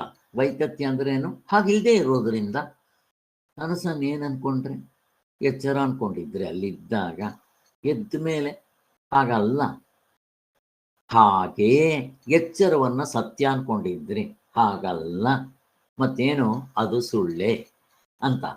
ನೀವು ಎಚ್ಚರವನ್ನ ಸುಳ್ಳು ಅಂತ ಹೇಳಿದ್ರೆ ಯಾವನ್ ನಂಬ್ತಾನೆ? ಕನಸು ಕಾಣುವಾಗ ಅದು ಎಚ್ಚರದಷ್ಟೇ ಸತ್ಯವಾಗಿತ್ತಲ್ಲ, ಎದ್ಮೇಲೆ ನೀನೇ ಅದನ್ನ ಸುಳ್ಳು ಅಂತ ಹೇಳಿದ್ಯಲ್ಲ. ಹಾಗೆ ನೀನು ಈ ಶಾಸ್ತ್ರವನ್ನೆಲ್ಲ ಓದ್ಕೊಂಡು ಅರ್ಥ ಮಾಡಿಕೊಂಡು ಸಾಧನೆ ಮಾಡಿಕೊಂಡಾಗ ನಿನ್ಗೆ ಎಚ್ಚರವೂ ಅಷ್ಟೇ ಸುಳ್ಳು ಅಂತ ಗೊತ್ತಾಗತ್ತೆ. ಕೊನೆಗೆ ಪ್ರಪಂಚವೇ ಇಲ್ಲ ಅನ್ನೋದು ಗೊತ್ತಾಗತ್ತೆ.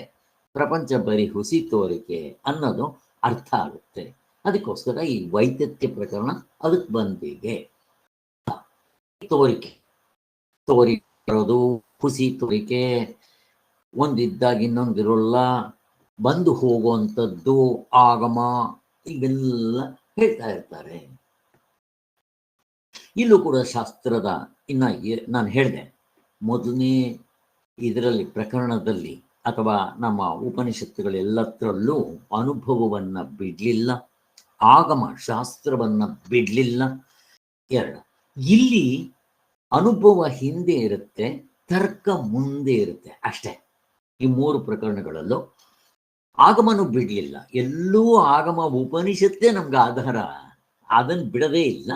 ಅದ್ರ ಜೊತೆಗೆ ಅನುಭವ ಅಂದ್ರೆ ಸಾರ್ವತ್ರಿಕ ಪೂರ್ಣ ಅನುಭವ ಬಿಡೋದಿಲ್ಲ ಅಂತ. ಇಷ್ಟು ನಾವು ನೆನ್ಪಿಟ್ಕೊಂಡ್ರೆ ಸಾಕು.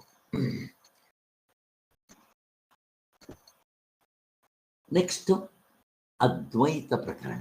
ಅದ್ವೈತ ಪ್ರಕರಣ ಯಾಕೆ ಬರೆದ್ರಿ ಸ್ವಾಮಿ? ಏನ್ ಹೇಳಿದ್ರಿ ನೀವು? ದ್ವೈತ ಇದರಲ್ಲಿ ವೈತಥ್ಯ ಪ್ರಕರಣದಲ್ಲಿ ಪ್ರಪಂಚ ಎಲ್ಲ ಸುಳ್ಳು ಅಂತಂದ್ರೆ, ಆದ್ರಿಂದ ಹೇಗೆ ಎಚ್ಚರ ಸುಳ್ಳು, ಕನಸು ಸುಳ್ಳು, ನಿದ್ದೆ ನಾವು ಯಾವಾಗ್ಲೂ ಸುಳ್ಳು ಅಂತಾನೆ ಹೇಳಿದ್ದೀವಿ. ನೀನ್ ಆತ್ಮ ಯಾಕೆ ಸುಳ್ಳಾಗಬಾರ್ದು? ನೀನೇನೋ ಆತ್ಮ ಅಂತ ಬಾಯಿ ಬಡ್ಕೊಂತೀಯ, ಅದು ಯಾಕೆ ಸುಳ್ಳಾಗಬಾರ್ದು ಅನ್ನೋ ಪ್ರಶ್ನೆ ಬರುತ್ತೆ. ಅದಕ್ಕೆ ಇವರು ಶೂನ್ಯವಾದಿಗಳು, ಬುದ್ಧಿಸಂನವರು ಅಲ್ವಾ? ಆದ್ರಿಂದ ಈಗ ಪ್ರಶ್ನೆ ಬರುತ್ತೆ. ಇನ್ನೂ ಒಂದು, ನೀನೇನ್ ಹೇಳ್ತೀಯಪ್ಪ? ದ್ವೈತ ಅದ್ವೈತಕ್ಕೆ ವಿರುದ್ಧವಾಗಿದೆ, ಆದ್ದರಿಂದ ಏನು? ಸುಳ್ಳು. ಹಾಗೆ ನಿನ್ನ ಅದ್ವೈತವು ದ್ವೈತಕ್ಕೆ ವಿರುದ್ಧವಾಗಿರೋದ್ರಿಂದ ಇದು ಯಾಕೆ ಸುಳ್ಳಾಗಬಾರ್ದು ಅಂತ ಪ್ರಶ್ನೆ ಬರುತ್ತೆ. ಅದಕ್ಕೋಸ್ಕರ ಅಲ್ಲ ಅಲ್ಲ, ನಿನ್ಗಿವು ಸುಳ್ಳು ಅಂತ ಯಾವ ಆಧಾರದಿಂದ ಗೊತ್ತಾಗ್ತಾ ಇದೆಯೋ ಅದು ಸತ್ಯ. ಈಗ ಹಾವು ಸುಳ್ಳು ಅಂತ ನೀನು ಹೇಳ್ಬೇಕಾದ್ರೆ ಸತ್ಯವಾಗಿರೋ ಹಗ್ಗ ತೋರಿಸ್ತಾ ಇದ್ರೆ ನೀನು ಹಾವು ಸುಳ್ಳು ಅಂತ ಅಪ್ರಾಣಿಗೂ ಗೊತ್ತಾಗಲ್ಲ. ಹಾಗೆ ಎಚ್ಚರ ನಮಗೆ ಕಾಣುವಾಗದು, ಕನಸು ಕಾಣುವಾಗದು ಎಚ್ಚರದಂತೆ ಸತ್ಯವಾಗಿ ಕಾಣ್ತಾ ಇರುತ್ತೆ. ಎದ್ದ ಮೇಲೆ ನೀನೇ ಕ್ಯಾನ್ಸಲ್ ಮಾಡ್ತೀಯ, ಅದನ್ನ ಕ್ಯಾನ್ಸಲ್ ಮಾಡ್ಬಿಡ್ತೀಯ. ಛೇ ಸುಳ್ಳು, ಇದು ಬರೀ ಕನಸು ಅಂತ. ಎಚ್ಚರವೂ ಹಾಗೇ ಇದೆ ಅನ್ನೋದನ್ನ ತೋರಿಸೋದಕ್ಕೋಸ್ಕರ ಈ ಅದ್ವೈತ ಪ್ರಕರಣ ಬಂದಿದೆ ಅಂತ ಹೇಳ್ತಾರೆ. ಇಲ್ಲೂ ಅಷ್ಟೇ, ಎಲ್ಲ ಮೂರಕ್ಕೂ ಸೇಮ್. ಇನ್ನ ನಾಲ್ಕನೇ ಪ್ರಕರಣ ಯಾವುದು?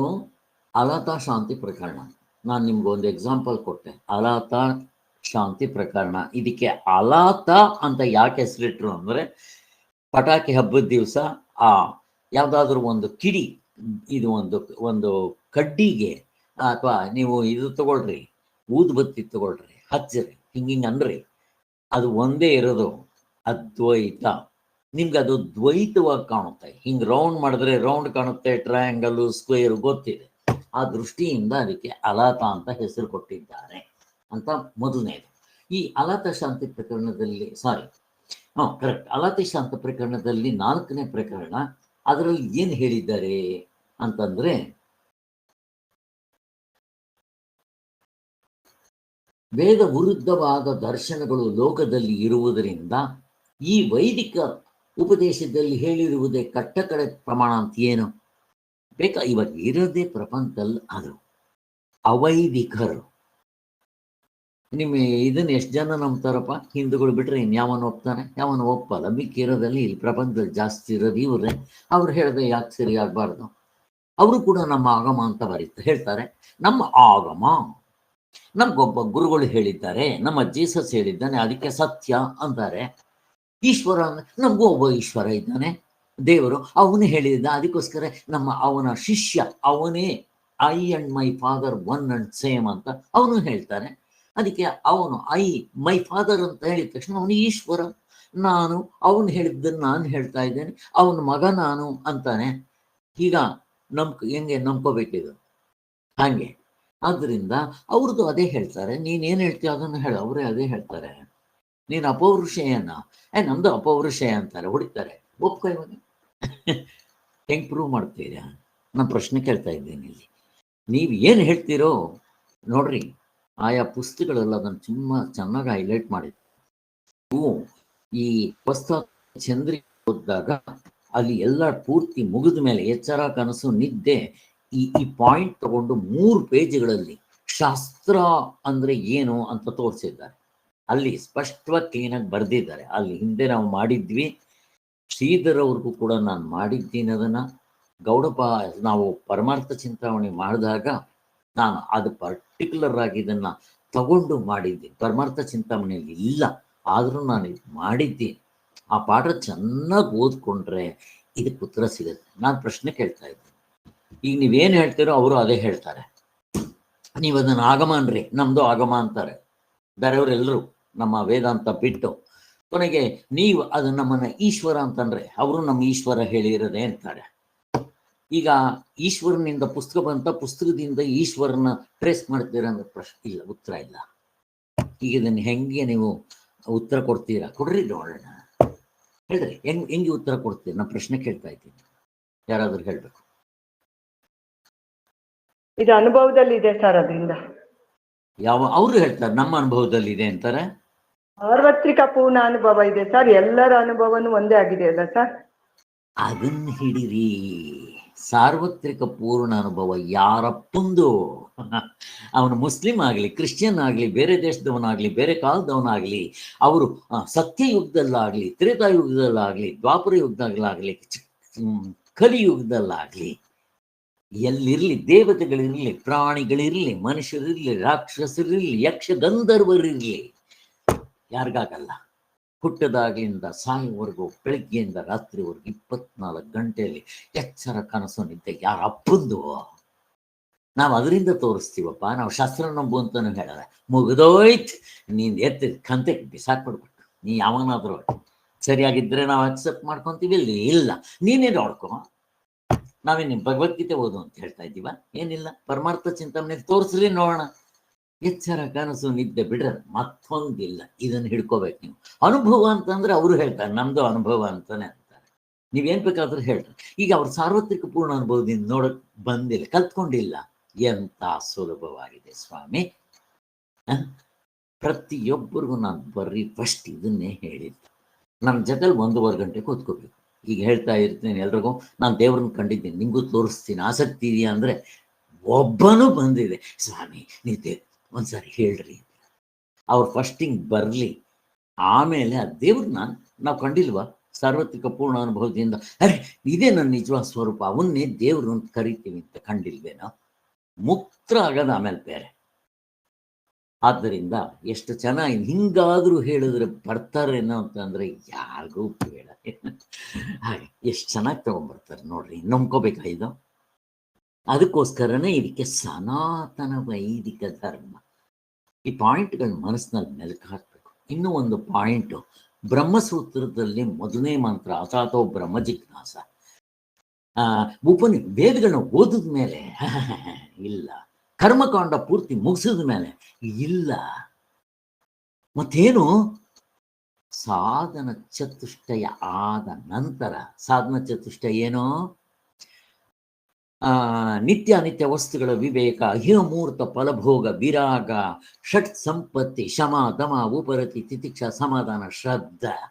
ಯಾವ ಧರ್ಮಕ್ಕೆ ಹೊಂದುತ್ತೆ ಸ್ವಾಮಿ ಇದು? ಯಮ ನಿಯಮಗಳು ಯಾವ ಧರ್ಮಕ್ಕೆ ಹೊಂದುತ್ತೆ? ಯಾವ ದೇಶದಲ್ಲಿ ಯಾವ ಕಾಲದಲ್ಲಿ ಯಾರು ಬೇಕಾದ್ರೂ ಅದನ್ನು ಮಾಡಿದ್ರೆ ಆನಂದವಾಗಿರ್ತೀರಾ ಹೇಳ್ರಿ? ಇದು ಹಿಂದೂ ಧರ್ಮಕ್ಕೆ ಮಾತ್ರ ನಮ್ಮ ಮೀಸಲು? ಏನೂ ಇಲ್ವಲ್ಲ. ಹೇಗೆ ತಗೊಂಡ್ಬರ್ತಾರೆ ನೋಡ್ರಿ, ಇಲ್ಲಿ ಹೇಳ್ರಿ ನೋಡೋಣ, ಹಿಂದೂಗಳಿಗೆ ಮಾತ್ರ ಹೇಳಿದೆ ಅದು ಅಂತ. ಎಷ್ಟು ಚೆನ್ನಾಗಿ ತಗೊಂಡ್ಬರ್ತಾರೆ. ನನಗೆ ಅದು ನೋಡಿದಾಗ ಕುಣಿಯಂಗಾಗ್ತಾ ಇತ್ತು. ಇದಕ್ಕಿಂತ ಇನ್ನೇನು ಬೇಕು ನಿಮಗೆ? ಇದನ್ನೇ ವಿವೇಕಾನಂದರು ಹೋಗಿ ಅಲ್ಲಿ ಹೇಳಿದ್ದು. ಆಗ ಅವ್ರು ಕಣ್ ತೆಗಿತು, ಓಹೋ ನಮ್ಮಂತ ದಡ್ರು ಮತ್ತೊಬ್ರಿಲ್ಲ, ನಾವು ಇಂಡಿಯಾ ದೇಶಕ್ಕೆ ಕಳಿಸ್ತಾ ಇದ್ದೀವಿ, ಏನೋ ಇವ್ರಿಗೆ ದೇವ್ರ ವಿಚಾರ ಗೊತ್ತಿಲ್ಲ, ತಿಳ್ಕೊಳ್ಳಿ, ನಾವು ದಡ್ರು, ಅವರಿಂದ ಕಲ್ತ್ಕೊಳ್ಳೋದಿದೆ ಅಂತ ಅವ್ರಿಗೆ ಅವಾಗ ಅರ್ಥ ಆಯ್ತು ಅಂತ ಹೇಳ್ತಾರೆ. ಅಟ್ಲೀಸ್ಟ್ ಸ್ವಲ್ಪ ಬ್ರಾಡ್ ಮೈಂಡ್ ಇರೋರ್ಗೆ ಅರ್ಥ ಆಗುತ್ತೆ, ಮಿಕ್ಕವ್ರಿಗೆ ಬಿಟ್ಟರೆ ಆಯ್ತು. ಇದು ವೈತಥ್ಯ ಪ್ರಕರಣದಲ್ಲಿ ಇದನ್ನ ತೋರಿಸ್ತಾ ಬರ್ತಾರೆ. ಅಲ್ಲಿ ಇರ್ಲಿ, ವೈತಥ್ಯ ಪ್ರಕರಣದಲ್ಲಿ ಸ್ಟೆಪ್ ಬೈ ಸ್ಟೆಪ್ ತಗೊಂಡು ಹೋಗ್ತಾರೆ. ಮೊದಲು ಎತ್ಕೊಂತಾನೆ ವಸ್ತು ಸತ್ಯತ್ವವಾದಿಗಳು, ಅವರಿಗಿಂತ ಸ್ವಲ್ಪ ಮೇಲಿರೋರು ವಿಜ್ಞಾನ ಸತ್ಯತ್ವವಾದಿಗಳು. ಮನಸ್ಸೇ ಎಲ್ಲವೂ ಅಂತ ಕನಸು, ಅಷ್ಟೇ ಸಾಕು ಎಕ್ಸಾಂಪಲ್. ಅವ್ರನ್ನ ಈ ವಿಜ್ಞಾನ ಸತ್ಯತ್ವವಾದಿಗಳು ಈ ಈ ವಸ್ತು ಸತ್ಯತ್ವವಾದಿಗಳನ್ನ ಹೇಗೆ ಹೊಡೆದಾಕ್ತಾರೋ ಗೌಡಪಾದರು ಅದೇ ಟ್ರಿಕ್ನ ಉಪಯೋಗಿಸ್ಕೊಂಡು ಅವ್ರಿಗಿಂತ ಮೇಲಿರೋರನ್ನ ಹೊಡೆದಾಕ್ತಾರೆ. ಇಷ್ಟೇ, ಅವ್ರದೇ ಬಾಣ ಅವ್ರಿಗೆ, ಕೆರೆ ನೀರನ್ನು ಕೆರೆಗೆ ಚೆಲ್ಲರು ಅಂತ ಅವ್ರಿಗೆ ತೋರಿಸಿ ಅವ್ರನ್ನ ಸೋಲಿಸ್ತಾರೆ. ಅದರಿಂದ ಇವ್ರೇನ್ ಮಾಡ್ತಾರೆ, ಅರೆ ಇವರು ಬುದ್ಧಿಸಂ ಮಂತ್ರಗಳನ್ನ ಹೇಳ್ತಾ ಇದ್ದಾರಲ್ಲ, ಇವರು ಬುದ್ಧಿಸಂ ಅಂತ ತಪ್ಪು ತಿಳ್ಕೊಂಡಿದ್ದಾರೆ ಅಷ್ಟೇ. ಸೊ ಇದು ಅಲಾತ ಶಾಂತಿ ಪ್ರಕರಣಕ್ಕೆ ಎಲ್ಲ ಇಷ್ಟು ವಿಚಾರ ಗೊತ್ತಾಯ್ತು. ಆದ್ದರಿಂದ ಒಂದಕ್ಕೊಂದು ವಿರುದ್ಧವಾದ ತರ್ಕದಿಂದ ಒಡಗೂಡಿನಿಂದ ಅವುಗಳಲ್ಲಿ ಹುರುಳಿಲ್ಲ. ಅವರು ಸಾರ್ವತ್ರಿಕ ಪೂರ್ಣ ಅನುಭವ ಹಿಡಿಲಿಲ್ಲ, ತರ್ಕವನ್ನ ಇಟ್ಕೊಂಡ್ರು. ಇಂಟೆಲೆಕ್ಚುಯಲ್ ಜಗ್ಲರಿ ಎಲ್ಲರೂ ಅಷ್ಟೇ. ನಾನು ಯಾವಾಗಲೂ ಹೇಳ್ತಾ ಇರ್ತೀನಿ, ಉತ್ತರ ಮೀಮಾಂಸಾ ವೇದಾಂತ ನಿಜವಾದ ವೇದಾಂತ ಬಿಟ್ಟು ಮಿಕ್ಕದವರೆಲ್ಲ ಇಂಟೆಲೆಕ್ಚುಯಲ್ ಜಗ್ಲರಿ, ಸಾರ್ವತ್ರಿಕ ಪೂರ್ಣ ಅನುಭವ ಹಿಡಿಲಿಲ್ಲ. ಎಚ್ಚರಕ್ಕೆ ಪ್ರಾಮುಖ್ಯತೆ ಕೊಟ್ಟು ನೋಡಕ್ ಹೋದ್ರು ಬಿದ್ರು ಹಳ್ಳಕ್ಕೆ. ಎಲ್ಲಾ ಕುರಿಗಳು ಹಳ್ಳಕ್ಕೆ ಬಿತ್ತು ಅಂತ ತಗೋಬೇಕಷ್ಟೆ. ಆದ್ದರಿಂದ ಈ ಅದ್ವೈತ ಸಿದ್ಧಾಂತವು ಯಾವ ದರ್ಶನಕ್ಕೂ ವಿರುದ್ಧವಾಗುವ ಸಂಭವವಿಲ್ಲ. ನೀವು ಯಾವ ದರ್ಶನದವ್ರು ಹೇಳ್ತೀರೋ ನಿಮ್ಮಲ್ಲೇ ತತ್ವ ಇದೆ, ನಾವೇನು ಹೊಸ್ತ ಕೊಡ್ಬೇಕಾಗಿಲ್ಲ, ಅದಕ್ಕೆ ವಿರುದ್ಧ ಅಲ್ಲ ಅಂತ. ಆದ್ದರಿಂದ ಅದ್ವೈತಕ್ಕೆ ಯಾರು ವಿರುದ್ಧ ಇಲ್ಲ. ಯಾಕೆ ಹೇಳ್ರಿ? ಅದ್ವೈತಕ್ಕೆ ಯಾರು ವಿರುದ್ಧ ಇಲ್ಲ, ಯಾಕೆ ಹೇಳ್ರಿ? ಬೇಗ ಉತ್ತರ ಬೇಕು. ಬೇರೆ ಇಲ್ಲ, ಇರೋದು ಒಂದೇ, ಆತ್ಮಸ್ವರೂಪ ಒಂದೇ. ಅದ್ವೈತ ಅದೇ, ಅದ್ವೈತ ಒಂದೇ ಇರೋದು. ಎರಡನೇದು ಇಲ್ಲದೆ ಇದ್ದೇದ್ಮೇಲೆ ಹಗ್ಗಕ್ಕೆ ಹಾವು ವಿರುದ್ಧವಾ? ಚಿನ್ನಕ್ಕೆ ಒಡವೆಗಳು ವಿರುದ್ಧವಾ? ಎರಡೆಲ್ಲಿದೆ ಸ್ವಾಮಿ? ಹಾಗೆ ಅದ್ವೈತ ಅಂದ್ರೆ ಇರೋದದು ಒಂದೇ. ಇನ್ನೊಂದು ಹುಸಿ ತೋರಿಕೆ ಇದ್ದಂತೆ ತೋರ್ತಾ ಇದೆ, ಯಾವುದೋ ಬೇರೆದಲ್ಲ, ಅದೇ ಹಾಗೆ ತೋರ್ತಾ ಇದೆ. ಎರಡೆಲ್ಲಿದೆ ಸ್ವಾಮಿ? ಅದಕ್ಕೆ ವಿರುದ್ಧ ಎಲ್ಲಿದೆ? ಏನಿದೆ? ನೀವು ವ್ಯವಹಾರ ದೃಷ್ಟಿಯಿಂದ ವಿರುದ್ಧ, ಪರಮಾರ್ಥ ದೃಷ್ಟಿಯಿಂದ ನೋಡ್ರೋ ದಡ್ರ ಅಂತ ಶಾಸ್ತ್ರ ಹೇಳ್ತಾ ಇದೆ. ಇಷ್ಟೇ, ಅದಕ್ಕೆ ಯಾವುದು ವಿರುದ್ಧ ಇಲ್ಲ. ಅದಕ್ಕೆ ಅಭಯ ಸ್ವರೂಪ. ಅದಕ್ಕಿಂತ ಎರಡನೇದು ಒಂದು ಬೇರೆದು ಇಲ್ಲದೆ ಇರೋದ್ರಿಂದ ಭಯ ಪಡಕ್ ಕಾರಣವೇ ಇಲ್ಲ. ಮತ್ತು ಅದಕ್ಕೆ ಶತ್ರುಗಳು ಇಲ್ಲ. ಅದ್ವೈತದಲ್ಲೇ ಅದಕ್ಕೂ ಶತ್ರುಗಳು ಇಲ್ಲ ಅಂತ ಹೇಳ್ತಾರೆ. ಈ ಪ್ರಕರಣದಲ್ಲಿ ಬರಿಯ ತರ್ಕವನ್ನೇ ಬಳಸಿಕೊಳ್ಳುವುದಕ್ಕೆ ದರ್ಶನಗಳ ಪರಸ್ಪರ ವಿರುದ್ಧವನ್ನು ಪ್ರಕಟಿಸಿದೆ. ಆದರೂ ತರ್ಕ ತುಂಬ ಉಪಯೋಗಿಸಿದೆ. ಆದರೂ ವೇದಾಂತ ಪ್ರಕ್ರಿಯೆಯು ಸರ್ವ ವಿರುದ್ಧವೆಂಬ ಆಗಮ ರೀತಿಯಿಂದಲೇ ತೋರಿಸಿಕೊಟ್ಟಿದೆ, ಮರಿಬಾರದು. ಆಗಮ ಶಾಸ್ತ್ರವನ್ನ, ಉಪನಿಷತ್ತುಗಳನ್ನ ಬಿಡ್ಲಿಲ್ಲ, ಸಾರ್ವತ್ರಿಕ ಪೂರ್ಣಾನುಭವವನ್ನ ಬಿಡ್ಲಿಲ್ಲ. ಅಫ್ಕೋರ್ಸ್ ತರ್ಕ ಉಪಯೋಗಿಸಿದ್ವಿ ಜಾಸ್ತಿ. ಹೀಗೆ ಮೊದಲನೆಯ ಪ್ರಕರಣವು ಇದು ಎಲ್ಲ ಆಯಿತು. ಮೊದಲನೇ ಪ್ರಕರಣದಲ್ಲಿ ಮತ್ತೆ ಮಿಕ್ಕಿರೋ 3 ಪ್ರಕರಣಗಳಿಗೆ ವ್ಯತ್ಯಾಸ ಎಲ್ಲತ್ರಲ್ಲೂ ಇದೆ, ಮೊದಲಿಂದನೂ ಹೇಳ್ಕೊಂಡು ಬರ್ತಾ ಇದೆ. ಮೊದಲನೇ ಪ್ರಕರಣದಲ್ಲಿ 3 ಇರುತ್ತೆ. ಒಂದು ಆಗಮ, ಅಂದರೆ ಶಾಸ್ತ್ರ ಬಿಡಲಿಲ್ಲ, ಶಾಸ್ತ್ರ ಬಿಡಬಾರ್ದು ಯಾವತ್ತೂ. ಎರಡನೇದು ಸಾರ್ವತ್ರಿಕ ಪೂರ್ಣಾನುಭವ. ಮೂರನೇದು ತರ್ಕ. ತರ್ಕ ತುಂಬ ಕೆಳಗೆ. ಆಗಮ, ಶಾಸ್ತ್ರ ಮತ್ತು ಸಾರ್ವತ್ರಿಕ ಪೂರ್ಣಾನುಭವ ಇಟ್ಕೊಂಡಿದ್ದೀವಿ. ಇದೇ ಮುಖ್ಯ ಮೊದಲನೇ ಪ್ರಕರಣದಲ್ಲಿ. ಇನ್ನು ಮಿಕ್ಕಿರೋ 2, 3, 4ನೇ ಪ್ರಕರಣದಲ್ಲಿ ನೋಡೋದಕ್ಕೆ ತರ್ಕ ಉಪಯೋಗಿಸ್ತಂಗಿದ್ರು ಅನುಭವ ಗಮ್ಯವಾದ ತರ್ಕ. ಎರಡನೇಗೆ ಹಿಂದೆಗಡೆ ಶಾಸ್ತ್ರವನ್ನ ಬಿಡ್ಲಿಲ್ಲ, ಸಾರ್ವತ್ರಿಕ ಪೂರ್ಣಾನುಭವ ಬಿಡ್ಲಿಲ್ಲ. ಇಷ್ಟು ತಿಳ್ಕೊಳ್ಳಿ. ಈಗ ಆಗಮ ಪ್ರಕರಣಕ್ಕೆ ಬಂದಿದ್ದೀವಿ, ಪೇಜ್ ನಂಬರ್ 54. ಈಗ ಮೊದಲನೇ ಪ್ರಕರಣ ಶುರುವಾಗ್ತಾ ಇದೆ. ಈ ಆಗಮ ಪ್ರಕರಣ, ಇದಕ್ಕೆ ಆಧಾರ ಏನಪ್ಪ? ಮಾಂಡಿಕ್ಯ ಉಪನಿಷತ್ತೆ ಪ್ರಧಾನವಾಗಿಟ್ಕೊಂಡಿದ್ದಾರೆ. ಮತ್ತೆ ಇದು ಸಂಪ್ರದಾಯಗತವಾದ ಪ್ರಕ್ರಿಯೆಯನ್ನು ತಿಳಿಸೋದ್ರಿಂದ ಸಂಪ್ರದಾಯ ಬಿಡಲಿಲ್ಲ. ಗುರು ಪರಂಪರೆ, ಆ ಆಗಮ ಸಂಪ್ರದಾಯ ಬಿಡಲಿಲ್ಲ. ಹೇಗೆ ಉಪನಿಷತ್ನಲ್ಲಿ ಮೊದಲನೇ ಮಂತ್ರದಲ್ಲಿ ಓಂಕಾರ ನಿರ್ಣಯದಿಂದ ಆತ್ಮತತ್ವವನ್ನು ತೋರಿಸಿದ್ರು. ಓಂ ಇತ್ಯೇದ ಅಕ್ಷರಮಿದಗಂ ಸರ್ವಂ ಅಂತ ಶುರು ಮಾಡಿದ್ರು, ಅಷ್ಟೇ. ಅದನ್ನ ತೋರಿಸ್ಕೊಟ್ರು. ಅಲ್ಲಿ ಅಭಿಧಾನ ಅಭಿಧೇಯಗಳನ್ನ ಮೀರಿರೋ ತತ್ವವೇ ನನ್ನ ನಿಜವಾದ ಸ್ವರೂಪ ಅಂತ ತೋರಿಸ್ಕೊಟ್ರು. ಎಲ್ಲಿ? ಉಪನಿಷತ್ನಲ್ಲಿ. ಈಗ ಇಲ್ಲಿ ಗೌಡಪಾದರು ಈ ಮೊದಲನೆಯ 6 ಮಂತ್ರಗಳನ್ನ ಸುಮ್ಮನೆ ಬರೆದುಕೊಂಡ್ರು, ಅವುಗಳನ್ನ ಎಕ್ಸ್ಪ್ಲೈನ್ ಮಾಡಕ್ಕೆ ಹೋಗಲಿಲ್ಲ. ಅದಕ್ಕೋಸ್ಕರನೇ ಇಲ್ಲಿ ಆಗಮ ಪ್ರಕರಣದಲ್ಲಿ ಏನ್ ಮಾಡಿದ್ರು, ಸ್ವಾಮಿಗಳು 6 ಮಂತ್ರಗಳನ್ನ ಬರೆದ್ಬಿಟ್ರು. ಮೊದಲನೇದು ಓಂ ಇತ್ಯೇದ ಅಕ್ಷರಮಿದ್ಗಂ, ಎರಡನೇದು ಬ್ರಹ್ಮ ಅಂತ ಹೇಳಿದ್ರು, ಮೊದಲನೇದು ಓಂಕಾರದಿಂದ ಹೇಳಿದ್ರು, ಅಭಿಧೇಯವಾಗಿ ಹೇಳಿದ್ರು ಓಂಕಾರ ಅಂತ, ಅಂದ್ರೆ ಹೆಸರಿಟ್ಟು ಹೇಳಿದ್ರು.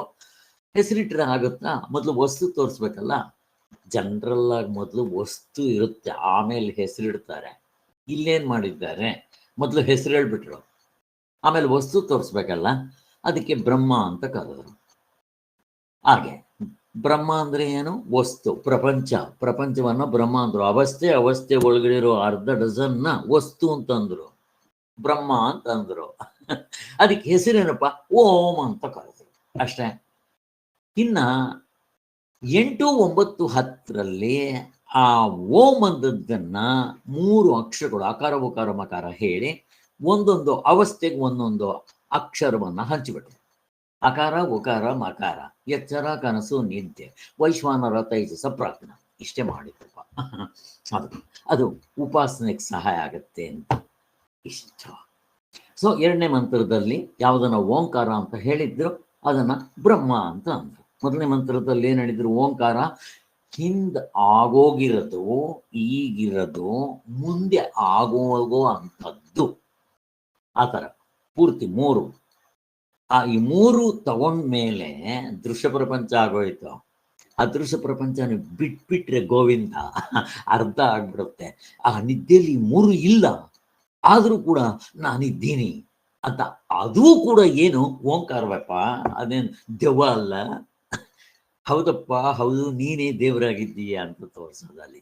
ಅದಕ್ಕೆ ಓಂಕಾರ ಅಂದ್ಬಿಟ್ರು. ಅಲ್ಲಿ ಮಿಕ್ಕಿರೋದು ಯಾವ್ದಾದ್ರು ಒಂದು ತೋರಿಸ್ರಿ ನೋಡೋಣ. ದೃಶ್ಯ ಪ್ರಪಂಚ ಅದೃಶ್ಯ ಪ್ರಪಂಚ ಬಿಟ್ರೆ ಇನ್ಯಾವುದಾದ್ರೂ ತೋರಿಸ್ರಿ ನೋಡೋಣ. ನೀವು ಅದ್ ಹೆಂಗ್ ತಗೊಂತಾರೆ ಇವರು.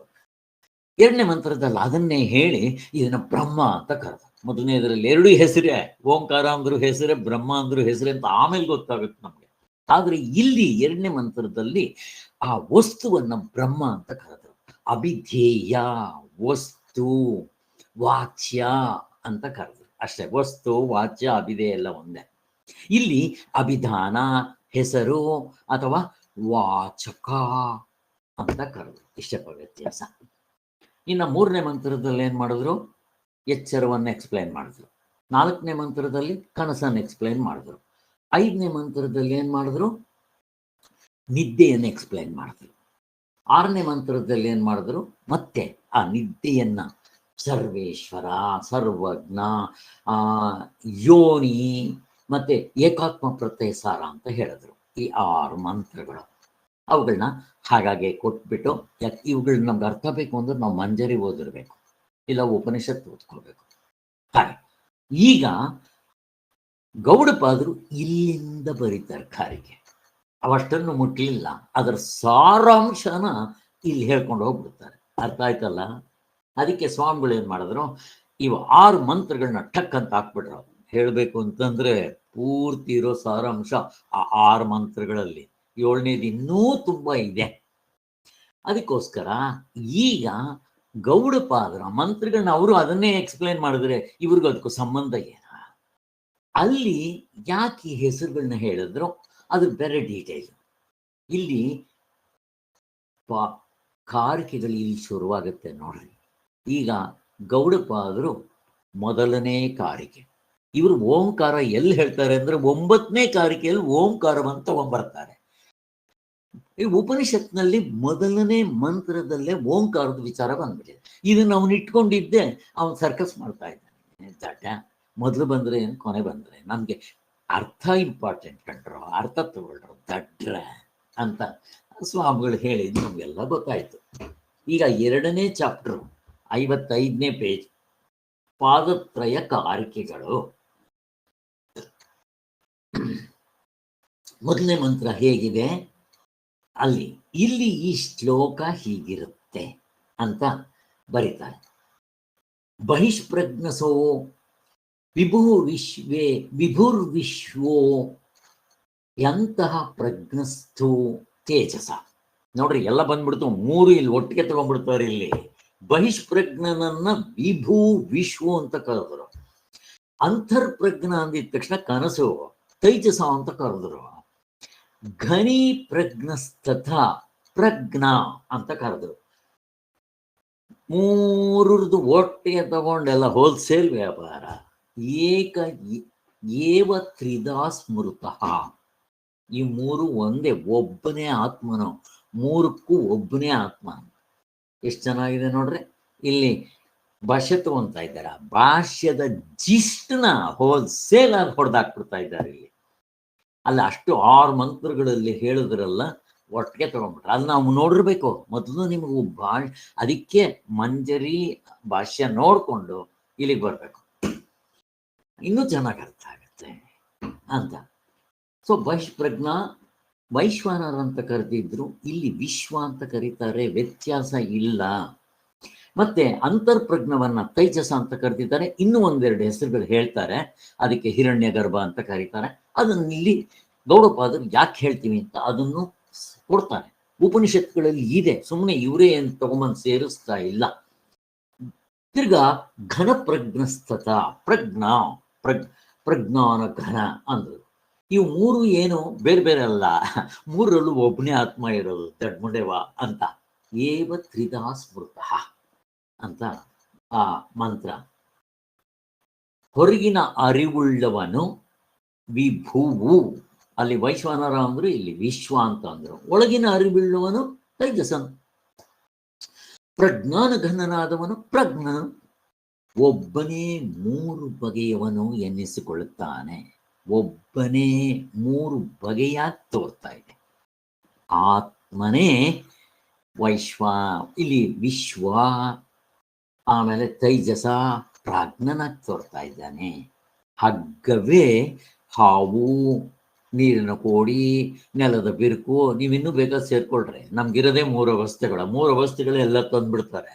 ಹಾಗೆ ಚಿನ್ನವೇ ತಲೆಗೆ ಹಾಕೋ ಒಡವೆ, ಸೊಂಟಕ್ಕೆ ಹಾಕೋ ಒಡವೆ, ಕಾಲ್ಗೆ ಹಾಕೊಳ್ಳೋ ಒಡವೆ, ಮಣ್ಣೆ ಮಡಕೆ ಕುಡಿಕೆ ಶಾವ, ಆತ್ಮನೇ ಎಚ್ಚರ ಕನಸು ನಿದ್ದೆ ತೋರ್ಕೊಂತ ಇದ್ದಾನೆ. ಮುಗಿದೋಯ್ತು. ಈಗ ಭಾಷ್ಯಕಾರರ ಮಂಗಳ ಶ್ಲೋಕ ಈಗ ಬರೀತಾರೆ. ಮಂಗಳ ಶ್ಲೋಕ ಯಾರು? ಭಾಷ್ಯಕಾರರು ಯಾರು? ಶಂಕರಾಚಾರ್ಯರು ಪುಸ್ತಕ ಬರೆಯಕ್ಕೆ ಮೊದಲು 2 ಶ್ಲೋಕಗಳನ್ನ ಬರೀತಾರೆ. ಹೇಗಿದೆ ನೋಡ್ರಿ, 2 ಶ್ಲೋಕಗಳು ಈಗ ಎಕ್ಸ್ಪ್ಲೈನ್ ಮಾಡ್ತೀವಿ. ಅವರು ಮೊದಲನೇ ಶ್ಲೋಕವನ್ನ ಉಪನಿಷತ್ತಿಗೂ, 2ನೇ ಶ್ಲೋಕವನ್ನ ಈ ಗೌಡಪಾದರಾದ ಗುರುಗಳಾದ ತಮ್ಮ ಕಾರಿಕೆಗೆ ಅಂತ ನಾವು ಮಾಡ್ಕೋಬೇಕು. ಯಾಕೆಂದ್ರೆ 2 ಶ್ಲೋಕ ಬರಿಬೇಕಾದ್ರೆ ಏನೋ ಕಾರಣ ಇರಬೇಕು ಅಷ್ಟೇ ಅಂತ. ಮೊದಲನೇ ಶ್ಲೋಕ ಏನು? ಯೇ ವಿಶ್ವಾತ್ಮ ವಿವಿಧ ವಿಷಯಾನ್ ಪ್ರಾಪ್ಯ ಭೋಗಾನ್ ಸ್ಥವಿಷ್ಠಾನ್ ಪಶ್ಚಾಚ್ಚಾನ್ಯಾನ್ ಸ್ವಮಿತಿ ವಿಭುವನ್ ಜ್ಯೋತಿಷ್ಯಸ್ವೇನ ಸೂಕ್ಷ್ಮಾನ್. ಮೊದಲನೇ ಮಂತ್ರ ಇದು. ನಮ್ಗೇನು ಅಷ್ಟು ಅರ್ಥ ಆಗಲ್ಲ, ಸ್ವಾಮಿಗಳು ಅದನ್ನ ಎಷ್ಟು ನೀಟಾಗಿ ಬರೀತಾರೆ. ನಾ ಮೊದಲು ಎಲ್ಲ ಓಡಿಸ್ಕೊಂಡು ಹೋಗ್ಬಿಡ್ತಾ ಇದ್ದೆ, ಯಾವ ಸಂಸ್ಕೃತ ಓದ್ತಾನೆ ಇರಲಿಲ್ಲ. ಈಗ ನೋಡಿದಾಗ ಅದರಲ್ಲೇ ಅರ್ಥನೂ ಇದೆಯಲ್ಲ ಅಂತ ಗೊತ್ತಾಗ್ತಾ ಇದೆ ಇವಾಗ. ನಮ್ಮ ಕುಲಕರ್ಣಿ ಸ್ವಾಮಿಗಳು ಹೇಳ್ತಾ ಇದ್ರು, ಸಂಸ್ಕೃತ ಕಲಿಬೇಕಾದ್ರೆ ನೀವು ಭಾಷೆ ಹೋದ್ರೆ ಸಂಸ್ಕೃತ ಚೆನ್ನಾಗಿ ಬಂದ್ಬಿಡುತ್ತೆ ಅಂತ ಇದ್ರು. ಅಷ್ಟು ಬುದ್ಧಿವಂತರವರು, ತುಂಬಾ ಗ್ರಾಸ್ಪಿಂಗ್ ಕೆಪಾಸಿಟಿ. ನಮ್ಮ ಕುಲಕರ್ಣಿ ಸ್ವಾಮಿಗಳು ಇವನ್ನ ಸಚ್ಚಿದಾನಂದ ಸರಸ್ವತಿ ಸ್ವಾಮಿಗಳು ನೋಡಿದ್ರೆ ಯಾವ ಮಂತ್ರ ಜ್ಞಾಪಕ ಬರುತ್ತೆ? ಪ್ರೇಯರ್ ಒಂದು ನನಗಂತೂ ಯಾವಾಗಲೂ ನೆನಪು ಬರುತ್ತೆ. ಇವರಿಬ್ರು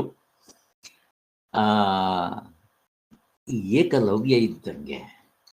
ಇವ್ರಿಗೆ ಹೆಬ್ಬೆಟ್ ತೋರಿಸಿದ್ರೆ ಕೈ ನುಂಗ್ಬಿಡ್ತಾರೆ, ಕೈಯಲ್ಲ ದೇಹನೇ ನುಂಗ್ಬಿಡ್ತಾರೆ ಇವರು.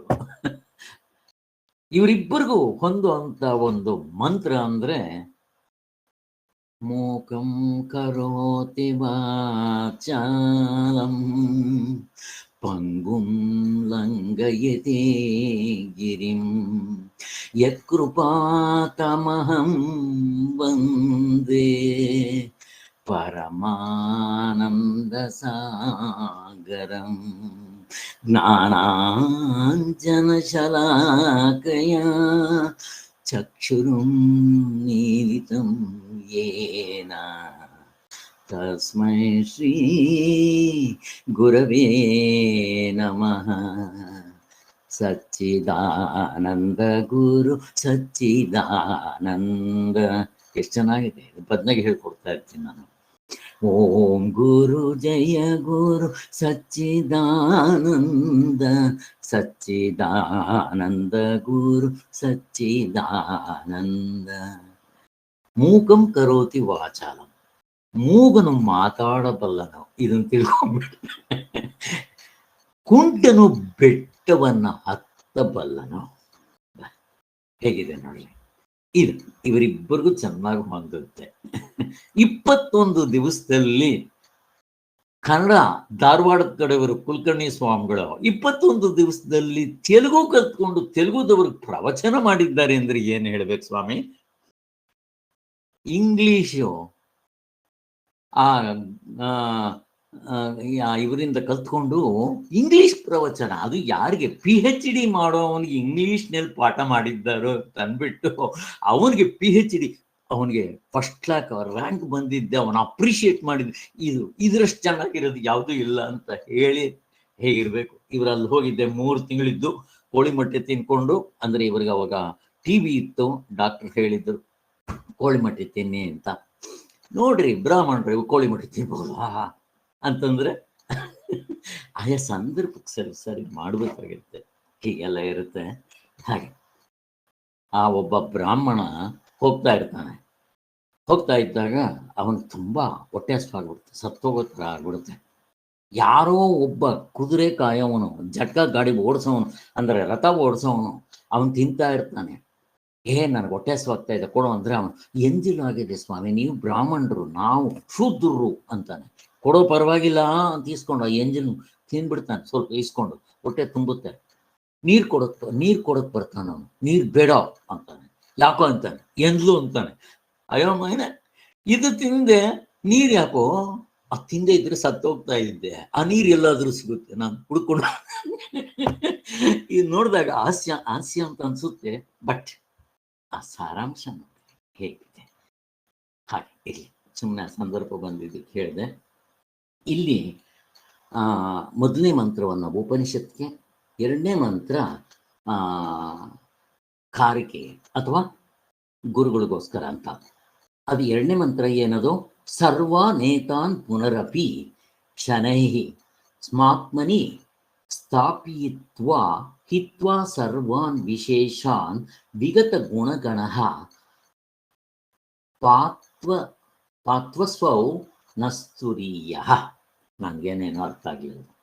ಸೊ ಎರಡು ಮಂತ್ರಗಳು ಆಲ್ಮೋಸ್ಟ್ ಒಂದೇ ಅರ್ಥ ಆಗಿದೆ. ಅದಕ್ಕೋಸ್ಕರ ಶಂಕರ ಭಗವತ್ಪಾದರು ಭಾಷ್ಯ ಬರೆದಾಗ ಹೇಳ್ತಾರೆ, ಮೊದಲನೇದು ಮಾಂಡಿಕ್ಯ ಉಪನಿಷತ್ಗೆ, ಎರಡನೇ ಮಂತ್ರ ಕಾರಿಕೆಗಳಿಗೆ ಬರ್ತಿದ್ದೀನಿ ಅಂತ ಬರೀತಾರೆ. ಎರಡೂ ಮಂಗಳ ಶ್ಲೋಕಗಳೇ.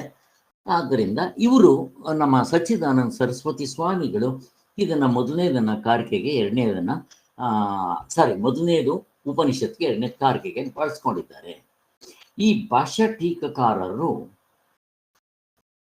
ಬಿಡ್ರಿ, ಭಾಷ್ಯ ಟೀಕಾಕಾರ ಈ ಶ್ಲೋಕದ ಅಭಿಪ್ರಾಯ ಬರೀತಾರೆ ಸ್ವಾಮಿಗಳು. ಎಷ್ಟು ಚೆನ್ನಾಗಿದೆ ನೋಡ್ರಿ. ಯಾವ ಸರ್ವಾತ್ಮನೋ ಬಗೆ ಬಗೆಯ ಸ್ಥೂಲ ವಿಷಯಗಳನ್ನ ಭೋಗಿಸಿ ಅಂದ್ರೆ ಎಚ್ಚರ, ಆ ಎಚ್ಚರದಲ್ಲಿರೋ ಆತ್ಮ ಬಳಿಕ ತನ್ನ ಮನಸ್ಸನ್ನ ಒಳಗೆಳ್ಕೊಂಡು ಸೂಕ್ಷ್ಮವಾದ ಬೇರೆ ವಿಷಯಗಳನ್ನ ಭೋಗಿಸೋದು. ಅವನ್ನ ಜ್ಯೋತಿ ಅಂದ್ರೆ ಅವನ ತೈಜಸ ಅಂತ ಕರೆದು, ಅವನು ಆತ್ಮನೇ, ಒಂದೇ ಆತ್ಮನೇ ಅಂತ ಹೇಳಿ ಕೊನೆಗೆ ಮೆಲ್ಲಗೆ ಇವನ್ನೆಲ್ಲ ತನ್ನ ಸ್ವರೂಪದಲ್ಲಿ ಅಡಕ ಮಾಡಿಕೊಂಡು ಅದೃಶ್ಯ ಪ್ರಪಂಚ ನಿದ್ದೆ ಕೊಂಡು ವಿಶೇಷಗಳನ್ನೆಲ್ಲ ಬಿಟ್ಟು, ವಿಶೇಷ ಏನು? ದೃಶ್ಯ ಪ್ರಪಂಚವೇ ವಿಶೇಷ ಅವಸ್ಥೆ ಒಳಗಡೆ ಇರೋ ಅರ್ಧ ಡಜನ್. ಇಲ್ಲಿ ಏನು? ಅಧ್ಯಾಸ, ಅವಿದ್ಯೆ, ಕಾಮ, ಕರ್ಮ, ಜನ್ಮ, ಬ್ರಹ್ಮ, ಇವೆಲ್ಲ ಜನ್ಮ, ಆಮೇಲೆ ಇವೆಲ್ಲ ಬದಲಾವಣೆ, ಇವೆಲ್ಲ ಪುನರಪಿ ಜನನಂ, ಇವೇ ವಿಶೇಷಗಳು. ಇವು ದುಃಖಾಲಯ, ಆಗಮಾಪಾಯಗಳು, ಬಂದು ಹೋಗುವಂಥದ್ದು. ಇವು ಗುಣಸಮೂಹವಿಲ್ಲದವನಾಗುವನು, ಗುಣಾತೀತನಾಗುವನು, ಅವನಲ್ಲಿ ಯಾವ ದ್ವಂದ್ವಗಳಿಲ್ಲ. ಈಗೆಲ್ಲ ಆ ತುರ್ಯನು ನನ್ನನ್ನು ಕಾಪಾಡಲಿ. ಎಷ್ಟು ಚೆನ್ನಾಗಿದೆ, ಮುಗಿದೋಯ್ತು. ತುರ್ಯ ಅಂತಂದ್ರು ಒಂದೇ, ಆತ್ಮ ಅಂತಂದ್ರು ಒಂದೇ, ಗಾಢನಿದ್ರೆಯಲ್ಲಿರೋ ಆತ್ಮ ಅಂದ್ರು ಒಂದೇ, ಎಲ್ಲ ಒಂದೇ. ಇವಾಗ ನೋಡ್ರಿ, ನಮ್ಗೆ ಸುಮ್ಮನೆ ಓದ್ತಾ ಇದ್ರೇನೆ ಅರ್ಥ ಆಗ್ಬೇಕು. ಹೀಗೆ ಈ ಶ್ಲೋಕವು ಉಪನಿಷತ್ತಿಗೆ ಬಂದಿರುವ ಮಂಗಳ ಶ್ಲೋಕದ ಅರ್ಥವನ್ನೇ ಕೊಡುವಂತೆ ಇದೆ. ಆದ್ದರಿಂದ ಉಪನಿಷತ್ತಿನ ಹೇಳಿರುವ ತುರ್ಯಾತ್ಮನೇ ಬ್ರಹ್ಮ ಅನ್ನೋದು ಸ್ಪಷ್ಟವಾಗಿ ಅರ್ಥ ಆಯ್ತು. ಈಗ ಇಲ್ಲಿ ಸ್ವಾಮಿಗಳೇನೋ ಅಲ್ಲಿ 6 ಮಂತ್ರಗಳನ್ನ ಬರೆದ್ಬಿಟ್ರು. ಅಲ್ಲಿ ವಿಶ್ವ ಅಂತ ಮೊದಲು ಎತ್ಕೊಂತಾನೆ ಹೇಳಿದ್ರು. ಆ ವಿಶ್ವ ಅಂತ ಅಂದ್ರೆ ಅದು ನಾವು ಮಾಂಡಿಕ್ಯ ಉಪನಿಷತ್ನಲ್ಲಿ 3ನೇ ಮಂತ್ರ ಬರಿತೀವಿ, ತೈಜಸ ಅಂದಾಗ 4ನೇ ಮಂತ್ರ ಬರಿತೀವಿ, ಪ್ರಾಜ್ಞಾ ಅಂದಾಗ 5ನೇ ಮಂತ್ರ ಬರಿತೀವಿ. 5, 6. ಪ್ರಾಜ್ಞಾ ಅಂದ್ರೆ 5ನೇ ಮಂತ್ರದಲ್ಲಿ ಪ್ರಾಜ್ಞಾ ತೋರಿಸ್ಬಿಡ್ತಾರೆ, 6ನೇ ಮಂತ್ರದಲ್ಲಿ ಮತ್ತೆ ಅದನ್ನ ಡಿಸ್ಕ್ರಿಪ್ಷನ್ ಎಕ್ಸ್ಟೆಂಡ್ ಆಗುತ್ತೆ. ಹಾಗೆ ಅಷ್ಟಂತೂ ಆಯ್ತು. ಈಗ ಒಬ್ಬನೇ 3 ಬಗೆಯಾಗಿ ಎನ್ನಿಸಿಕೊಳ್ಳುತ್ತಾನೆ.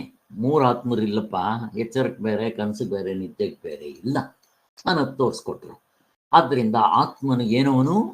ಅದ್ವಿತೀಯ, ಅವನೊಬ್ಬನೇ 3 ಬಗೆಯಾಗಿದ್ದಾನೆ ಅಂತ. ವಿಶ್ವಾದಿ ರೂಪದಿಂದ 3 ಬಗೆಯಾಗಿ ತೋರುತ್ತಾ ಇದ್ದಾನೆ. ವಿಶ್ವ, ತೈಜಸ, ಪ್ರಾಜ್ಞ ಅಂತ. ಇಲ್ಲಿ ವಿಶ್ವ ಅಂತ ಕರಿತಾ ಇದ್ದಾರೆ, ವೈಶ್ವಾನರ ಕರೆದಿಲ್ಲ ಅಷ್ಟೇ, ಇನ್ನೇನು ಡಿಫ್ರೆನ್ಸ್ ಇಲ್ಲ. ಇಲ್ಲಿ ಯಾಕೆ ಅಂತ ಇವಾಗ ತೋರಿಸಲ್ಲ. ಈಗ ಆ 3ಕ್ಕೂ ಒಬ್ಬನೇ ಆತ್ಮನು ಹೇಗೆ? ತ್ರಿಧಾಸ್ಥಿತ, ಆ ಮಂತ್ರದಲ್ಲೇ ಹಾಗಿತ್ತು ಎಂಬ ಪಾಠಕ್ಕೆ 3 ಬಗೆಯಾಗಿರುವಂತೆ ಕಾಣುತ್ತಾನೆ. ಆತ್ಮನೇ 3 ಬಗೆಯಾಗಿದ್ದಂಗೆ. ಚಿನ್ನವೇ ತಲೆಗಾಕೊಳ್ಳೋದು, ಸೊಂಟಕ್ಕೆ ಹಾಕೊಳ್ಳೋದು, ಕಾಲ್ಗಾಕೊಳ್ಳೋದು, ಹಾಗೆ. ಆದ್ದರಿಂದ ಪರಮಾರ್ಥ ದೃಷ್ಟಿಯಿಂದ ಒಬ್ಬನು ಆಗಿದ್ದರು, ಪರಮಾರ್ಥ ದೃಷ್ಟಿಯಿಂದ ಒಬ್ಬನೇ. ವ್ಯವಹಾರದ ದೃಷ್ಟಿಯಿಂದ 3 ಆಗಿರ್ಬೋದು, 100 ಆಗಿರ್ಬೋದು. ಹಾಗೆ 3 ಗೊತ್ತಿಲ್ಲದೆ ಇರೋರು ಏನ್ ಮಾಡ್ಕೊಂತಾರೆ? ಆತ್ಮನು ಎಚ್ಚರ ಬೇರೆ, ಕನಸು ಬೇರೆ, ನಿದ್ದೆ ಬೇರೆ, ಪ್ರಪಂಚ ಬೇರೆ, ಅವಸ್ಥೆ ಬೇರೆ, ಎಲ್ಲ ಬೇರೆ ಬೇರೆ ಅಂತ ಮಾಡ್ಕೊತಾರೆ. ಅದಕ್ಕೆ ದುಃಖ ಅನುಭವಿಸ್ತಾರೆ. ಈಗ ವಿಶ್ವಾದಿ ಇಲ್ಲಿ ನೋಡ್ರಿ, ಈಗ ಸ್ವಾಮಿಗಳು ಆ ಕಾರಿಕೆಗಳಿಗೆ ನಮಗೆ ಸುಲಭವಾಗಿ ಅರ್ಥ ಆಗುವಂಗೆ ಈ ವಿಶ್ವಾದಿ ವಿಭಾಗದಿಂದ ನಾವು ಅರ್ಥಕೋಬೇಕಾಗಿರೋದು ಏನು ಅನ್ನೋದು 56ನೇ ಪೇಜ್ ಕೊನೆ ಪೇರ. ಇದಕ್ಕೆ ಶಂಕರಾಚಾರ್ಯ ನಮಗೆ ತಿಳಿಸ್ಕೊಡ್ತಾರೆ. ಇಲ್ಲಿ ಒಂದಾದ್ಮೇಲೆ ಒಂದು ಬರೋದಿಲ್ಲಪ್ಪ, 3 ಅವಸ್ಥೆಗಳು ಅಲ್ಲ, 3 ಸತ್ಯ ಅಲ್ಲ. ಯಾಕೆ? ಎಚ್ಚರ ಇದ್ದಾಗ ಮಿಕ್ಕೆರಡಿರಲ್ಲ, ಕನಸಿದ್ದಾಗ ಮಿಕ್ಕೆರಡಿರಲ್ಲ, ನಿದ್ದೆ ಇದ್ದಾಗ ಮಿಕ್ಕೆರಡಿರಲ್ಲ. ಮತ್ತೆ ಇವು ಒಂದೇ ಕಾಲ ಪ್ರವಾಹದಲ್ಲಿ ಇಲ್ಲ. ಆದ್ದರಿಂದ ನೀನು ಇವುಗಳನ್ನ ಹೇಗೆ ಹೇಳ್ತೀರಾ 3 ಸತ್ಯ ಅಂತ ಹೇಳಕ್ ಬರೋದಿಲ್ಲ. ಒಂದಿದ್ದಾಗ 2 ಇರೋದಿಲ್ಲ.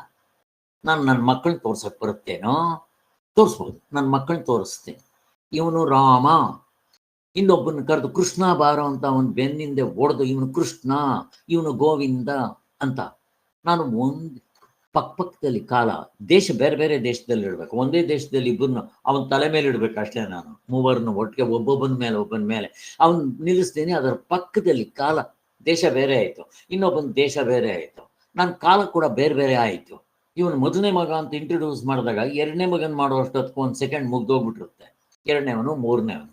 ಅದಕ್ಕೆ ಕಾಲ, ದೇಶ, ಕಾರ್ಯ, ಕಾರಣ, ಭಾವ, ಎಚ್ಚರಕ್ಕೆ ಬೇರೆ, ಕನಸಕ್ಕೆ ಬೇರೆ, ನಿದ್ದೆಗಿಲ್ಲ. ಆದ್ದರಿಂದ ಈ 3 ಒಂದೇ ಹೆಂಗಾಗುತ್ತೆ? ಆದ್ದರಿಂದ ಈ ಕನಸುಗಳು ಎಲ್ಲ ಒಂದಿದ್ದಾಗ 2 ಯಾಕಿಲ್ಲ ಅಂತಂದ್ರೆ ಆತ್ಮನು ಒಬ್ಬನೇ ಅಂತ ತೋರ್ಸೋದಕ್ಕೆ ಹೇಳ್ತಾ ಇದ್ದಾರೆ. ಈ ಪ್ಯಾರದಲ್ಲೆಲ್ಲ ಪೂರ್ತಿ ಅದನ್ನೇ ಎಕ್ಸ್ಪ್ಲೈನ್ ಮಾಡ್ತಾ ಇದ್ದಾರೆ. ಆದ್ದರಿಂದ ಅವನೇ ನಾನು ಅಂತ ಒಂದಾಗುತ್ತಲೂ ಒಂದಾದಂತೆ 3 ಅವಸ್ಥೆಗಳನ್ನು ಹೊಂದುತ್ತಿರುವುದರಿಂದ, ಅವನೇ ನಾನು ಎಂದು ನೆನಪಿನಿಂದ ಗುರುತಿಸಿಕೊಳ್ಳುತ್ತಿರುವುದರಿಂದಲೂ ಆತ್ಮನು 3 ಅವಸ್ಥೆಗಳಿಗಿಂತ ಬೇರೆ, ಅವನು ಒಬ್ಬನೇ. ಆತ್ಮನು 3 ಅವಸ್ಥೆಗಳಿಗಿಂತ ಬೇರೆ ಇದ್ದಾನೆ. ಇದರ ಹಂಗದಕ್ಕೆ ಸ್ವಲ್ಪನೂ ಇಲ್ಲ. ಸ್ಕ್ರೀನ್ಗೆ first show, second show, third show 3ರದ್ದು ಸ್ವಲ್ಪನೂ ಅಂಟ್ಕೊಳ್ಳಲ್ಲ. ಹಂಗೆ ಜ್ಞಾಪಕ ಇಟ್ಕೊಳ್ಳಿ. ಹಾಗೆ ನಮ್ಮ ಆತ್ಮನಿಗೆ ಎಚ್ಚರ, ಕನಸು, ನಿದ್ದೆ ಕಿಂಚಿತ್ ಅಂಟ್ಕೊಳ್ಳೋದಿಲ್ಲ ಅಂತ ಹೇಳ್ತಾರೆ. ಆ ಮೀನಿನ ದೃಷ್ಟಾಂತ ಕೊಡ್ತಾರೆ ಮುಂದಿದ್ದರಲ್ಲೇ. ಆದ್ದರಿಂದ ಹಾಗಾದ್ರೆ ನಿಮ್ಮ ಆತ್ಮನೇನು? Crystal clear. ಸ್ಕ್ರೀನ್ ಹೇಗಿರುತ್ತೆ? Crystal clear white colour. ಹಾಗೆ ನಿತ್ಯ ಶುದ್ಧ ಬುದ್ಧ ಮುಕ್ತ ಸ್ವರೂಪನು, ಅಸಂಗನು. ದೊಡ್ಡ ಮೀನಿನ ದೃಷ್ಟಾಂತ ಕೊಡ್ತಾರೆ. ನಮಗೆಲ್ಲ ಗೊತ್ತಿದೆ, ದೊಡ್ಡ ಮೀನು ಈ ದಡ ಆ ದಡ ಹೋಗ್ತಾ ಇರುತ್ತೆ. ಆದರೆ ಆ ದಡದ ಮಣ್ಣು ಮೆತ್ಕೊಳ್ಳಲ್ಲ, ಈ ದಡದ ಮಣ್ಣು ಮೆತ್ಕೊಳ್ಳಲ್ಲ. ಹಾಗೆ ದೃಷ್ಟಾಂತ ಕೊಡ್ತಾರೆ. ಇಲ್ಲಿ ವಿಚಾರ ಮಾಡಿ ಗೊತ್ತು ಮಾಡ್ಕೊಳ್ಳೋ ವಿಚಾರಗಳು ಬೇಕಾದಷ್ಟಿದೆ. ಇಲ್ಲಿ ನಮಗೆ ಪ್ರಾಬ್ಲಮ್, ಕನ್ಫ್ಯೂಷನ್ ಆಗ್ತಾ ಇರೋದು ಯಾಕೆ ಅಂತಂದ್ರೆ, ಈಗ ನಮಗೆ ವ್ಯವಹಾರದ ದೃಷ್ಟಿಯಿಂದ, ಪರಮಾರ್ಥ ದೃಷ್ಟಿಯಿಂದ, ಈಗ ವ್ಯವಹಾರದ ದೃಷ್ಟಿಯಿಂದ ನಾವು ಕೂಡ ನಾನೇ ಅಂತಾನೆ ಅನ್ಕೊತೀವಿ. ಎಚ್ಚರ ನಾನೇ ಇದ್ದಿದ್ದು, ನನಗೆ ಗೊತ್ತು. ಕನಸು ನನಗೆ ಆಗಿದ್ದು. ಅವನೇನು ಅನ್ಕೊಂತಾನೆ ಗೊತ್ತಾ? ಈ ಜನಕ ಮಹಾರಾಜ ಎಚ್ಚರ ಕಾಣ್ತಾ ಇರೋದು, ಅನುಭವ ಇರೋದು ನನಗೆ. ಕನಸಿಂದು ಯಾರಿಗಾಗ್ತಾ ಇರೋದು? ನನಗೆ. ಈ ಜನಕ ಮಹಾರಾಜನಿಗೆ ಅನ್ಕೊಂತಾನ ಅವನು. ನಿದ್ದೆ ಮಾಡಿ ಎದ್ದೆ, ಆ ನಿದ್ದೆ ಅನುಭವ ಯಾರಿಗಾಗಿದ್ದು? ನನಗೆ ಅನ್ಕೊಂತಾನ. ಇಷ್ಟೇ ವ್ಯತ್ಯಾಸ. ವ್ಯವಹಾರದ ದೃಷ್ಟಿಯಿಂದ ಈ ಡೂಪ್ಲಿಕೇಟ್ ನಾನೇ. ಅದಕ್ಕೆ ಇವನಿಗೆ ಪಿವೆಟ್ ಅಂತ ಕರೆಯೋದು. ವ್ಯವಹಾರ ಮಾಡೋದಕ್ಕೆ ಸರಿಯಾಗಿದೆಯಪ್ಪ, ಪಾರಮಾರ್ಥಕ್ಕೆ ನಿನಗೆ ಎಂಟ್ರಿ ಇಲ್ಲ ಕಾಣೋ ಅಂತ ಹೇಳ್ತೀವಿ. ಆದರೆ ಈಗ ಎಚ್ಚರದಲ್ಲಿರೋ ಜನಕ ಮಹಾರಾಜ ಕನಸಿಗೆ ಹೋಗಕ್ಕೆ ಬರಲ್ಲ. ಚಪ್ಪಲಿ, ಕನ್ನಡಕ ಸಾಕು. ಕನಸಿನಲ್ಲಿರೋ ಭಿಕ್ಷುಕ ಎಚ್ಚರಕ್ಕೆ ಬರಕ್ಕಾಗಲ್ಲ. ಅಷ್ಟೇ, ಮುಗ್ದೋಯ್ತು. ವ್ಯವಹಾರದ ದೃಷ್ಟಿಯಿಂದ ಇಲ್ಲಿ ಡೂಪ್ಲಿಕೇಟ್ ಇನ್ನು ನಾನು ಅಂತಾನೆ, ಪರಮಾರ್ಥ ದೃಷ್ಟಿಯಿಂದ ನಾವು ಆತ್ಮನ ದೃಷ್ಟಿಯಿಂದ ನಾನು ಅಂತ ಕರಿತೀವಿ. ಇಷ್ಟೇ ವ್ಯತ್ಯಾಸನಪ್ಪ. ಈ 2ರಲ್ಲಿ ಯಾವುದು ಸತ್ಯ? ನೀವೇ ನೋಡ್ಕೊಳ್ರಿ. ನಿದ್ದೆಗೆ ಹೋದ್ರೆ ಈ ಡೂಪ್ಲಿಕೇಟ್ ಬರೋದಿಲ್ಲ. ಮುಗಿದೋಯ್ತು. ನಾವು ಚೆಕ್ ಅಂತ ಹೊಡೆದಾಕ್ಬಿಡ್ತೀವಿ 2 ನಿಮಿಷದಲ್ಲಿ. ಆದ್ರೆ ನಮ್ಮ ಮನಸ್ಸಿನಲ್ಲಿ ಇಷ್ಟು ಕ್ಯಾಲ್ಕುಲೇಷನ್ಸ್ ಆಗ್ಬಿಟ್ಟಿರುತ್ತೆ. ಇಷ್ಟೇನಪ್ಪ ಅರ್ಥ. ಈ ಪ್ಯಾರದಲ್ಲೆಲ್ಲ ಅದನ್ನು ಎಕ್ಸ್ಪ್ಲೈನ್ ಮಾಡ್ತಾ ಹೋಗ್ತಾರೆ. ಇಷ್ಟು ಅಲ್ಲಿ ಡೂಪ್ಲಿಕೇಟು ಕೂಡ ನಾನು ಅಂತ ಕರಿತೀವಿ. ಒರಿಜಿನಲ್ ಐನು ಕೂಡ ನಾನು ಅಂತ ಕರೀತೀವಿ, ಎರಡೂ ನಾನೇ ಇರೋದರಿಂದ ಇಲ್ಲಿ ನಮಗೆ ಸ್ವಲ್ಪ ಕನ್ಫ್ಯೂಷನ್ ಆಗುತ್ತೆ. ನಾವು ವಿಚಾರ ಅವಸ್ಥಾತ್ರೆ ವಿಚಾರ ಮಾಡಿದ್ಮೇಲೆ ಓಹೋ ಈ ನಾನು ಬೇರೆ, ಕನಸಿನಲ್ಲಿ 10 ಲಕ್ಷ ಲಾಟ್ರಿ ಹೊಡೆದಿದೆ ಎತ್ಕೊಂಬಂದ್ರೆ ನೋಡೋಣ, ಆಗೋದಿಲ್ಲ. ಅಲ್ಲಿಂದ ಒಂದು ಆಟಮ್ ಇಲ್ಲಿಗೆ ತರಕ್ಕೆ ಬರಲ್ಲ, ಇಲ್ಲಿಂದ ಅಲ್ಲಿಗೆ ಒಂದು ಆಟಮ್ ತಗೊಂಡೋಗಕ್ಕೆ ಬರಲ್ಲ, ಎರಡರಿಂದ ನಿದ್ದೆಗೆ ತಗೊಂಡೋಗಕ್ಕೆ ಸಾಧ್ಯವೇ ಇಲ್ಲ ಅಂತ ನಮ್ಗೆ ಚೆನ್ನಾಗಿ ಗೊತ್ತಾಗಿದೆ. ಹೇಗೆಂದರೆ ಸ್ವಾಮಿಗಳಲ್ಲಿ ಎಕ್ಸ್ಪ್ಲೈನ್ ಮಾಡ್ತಾರೆ, ಅವಸ್ಥೆಗಳು ಒಂದಾದ ಮೇಲೆ ಒಂದು ಬರುತ್ತಿರುವವು, ಅವು 3 ಎಂದು ನಮಗೆಲ್ಲ ಸಾಮಾನ್ಯವಾಗಿ ಗೊತ್ತಾಗ್ಬಿಡಿ. ಈಗ ಅವಸ್ಥೆಗಳಿಗೆ ಎಷ್ಟು ಯಾರನ್ನಾದರೂ ಕೇಳ್ರಿ, ಸ್ವಾಮಿ 3 ಅದರಲ್ಲೇನಿದೆ ಅಂತ ಹೇಳ್ತೀವಿ. ತಪ್ಪಲ್ವಾ? ವ್ಯವಹಾರ ದೃಷ್ಟಿಯಿಂದ ಸರಿಯೇ? ಸಚ್ಚಿದಾನಂದ ಸರಸ್ವತಿ ಸ್ವಾಮಿಗಳಿಂದ ಆ ಸ್ವಾಮಿಗಳ ಹತ್ರ 12 ವರ್ಷ ಗುರುಕುಲದಲ್ಲಿ ಇದ್ದವನು ಬಂದು ಕೇಳಿದಾಗ ಅವನು 3 ಅಂತ ಹೇಳಬೇಕಾದ್ರೆ ಇನ್ನೇನು ಬೇಕು? ಈ 3 ಪ್ರಶ್ನೆ. ಒಂದು, ಅವಸ್ಥೆಗಳೆಷ್ಟು ಕೌಂಟ್ ಮಾಡಬೇಕು. ಎರಡನೇದು, ಪ್ರಪಂಚದಲ್ಲಿ ನೀನಿದ್ದೀಯಾ, ನಿನ್ನಲ್ಲಿ ಪ್ರಪಂಚ ಇದೆಯಾ? ನಾವೆಲ್ಲ ಅನ್ಕೊಂಡಿರೋದೇನೋ ಪ್ರಪಂಚ ಬದಲಿಂದ ಹಾಗೇ ಇದೆ, ಅದರಲ್ಲಿ ನಾನೊಬ್ಬ, ಭೂಮಿ ಅನ್ನೋದು ಒಂದು ಸಾಸುವೆ, ಭೂಮಿ ಅನ್ನೋದು, ಅದರಲ್ಲಿ ನಾನು ಅನ್ನೋದೊಬ್ಬ ಉನುಮಾನವ ಅಂತ ನಾವು ತಿಳ್ಕೊಂಡಿರೋದು. ಆದರೆ ಈ ವಿಚಾರ ತಿಳ್ಕೊಂಡಾಗ, ನಿಜವಾದ ಒರಿಜಿನಲ್ ಐ ಇಟ್ಕೊಂಡಾಗ ಅವಸ್ಥೆಗಳು ಒಂದು ಇಲ್ಲ, ಒಂದಿದ್ದಾಗ 2 ಇರೋಲ್ಲ, ಅಂದ್ರೆ ಒಂದೂ ಇಲ್ಲ, ನಿದ್ದೆಗೆ ಹೋದ್ರೆ ಯಾವುದೂ ಇಲ್ಲ.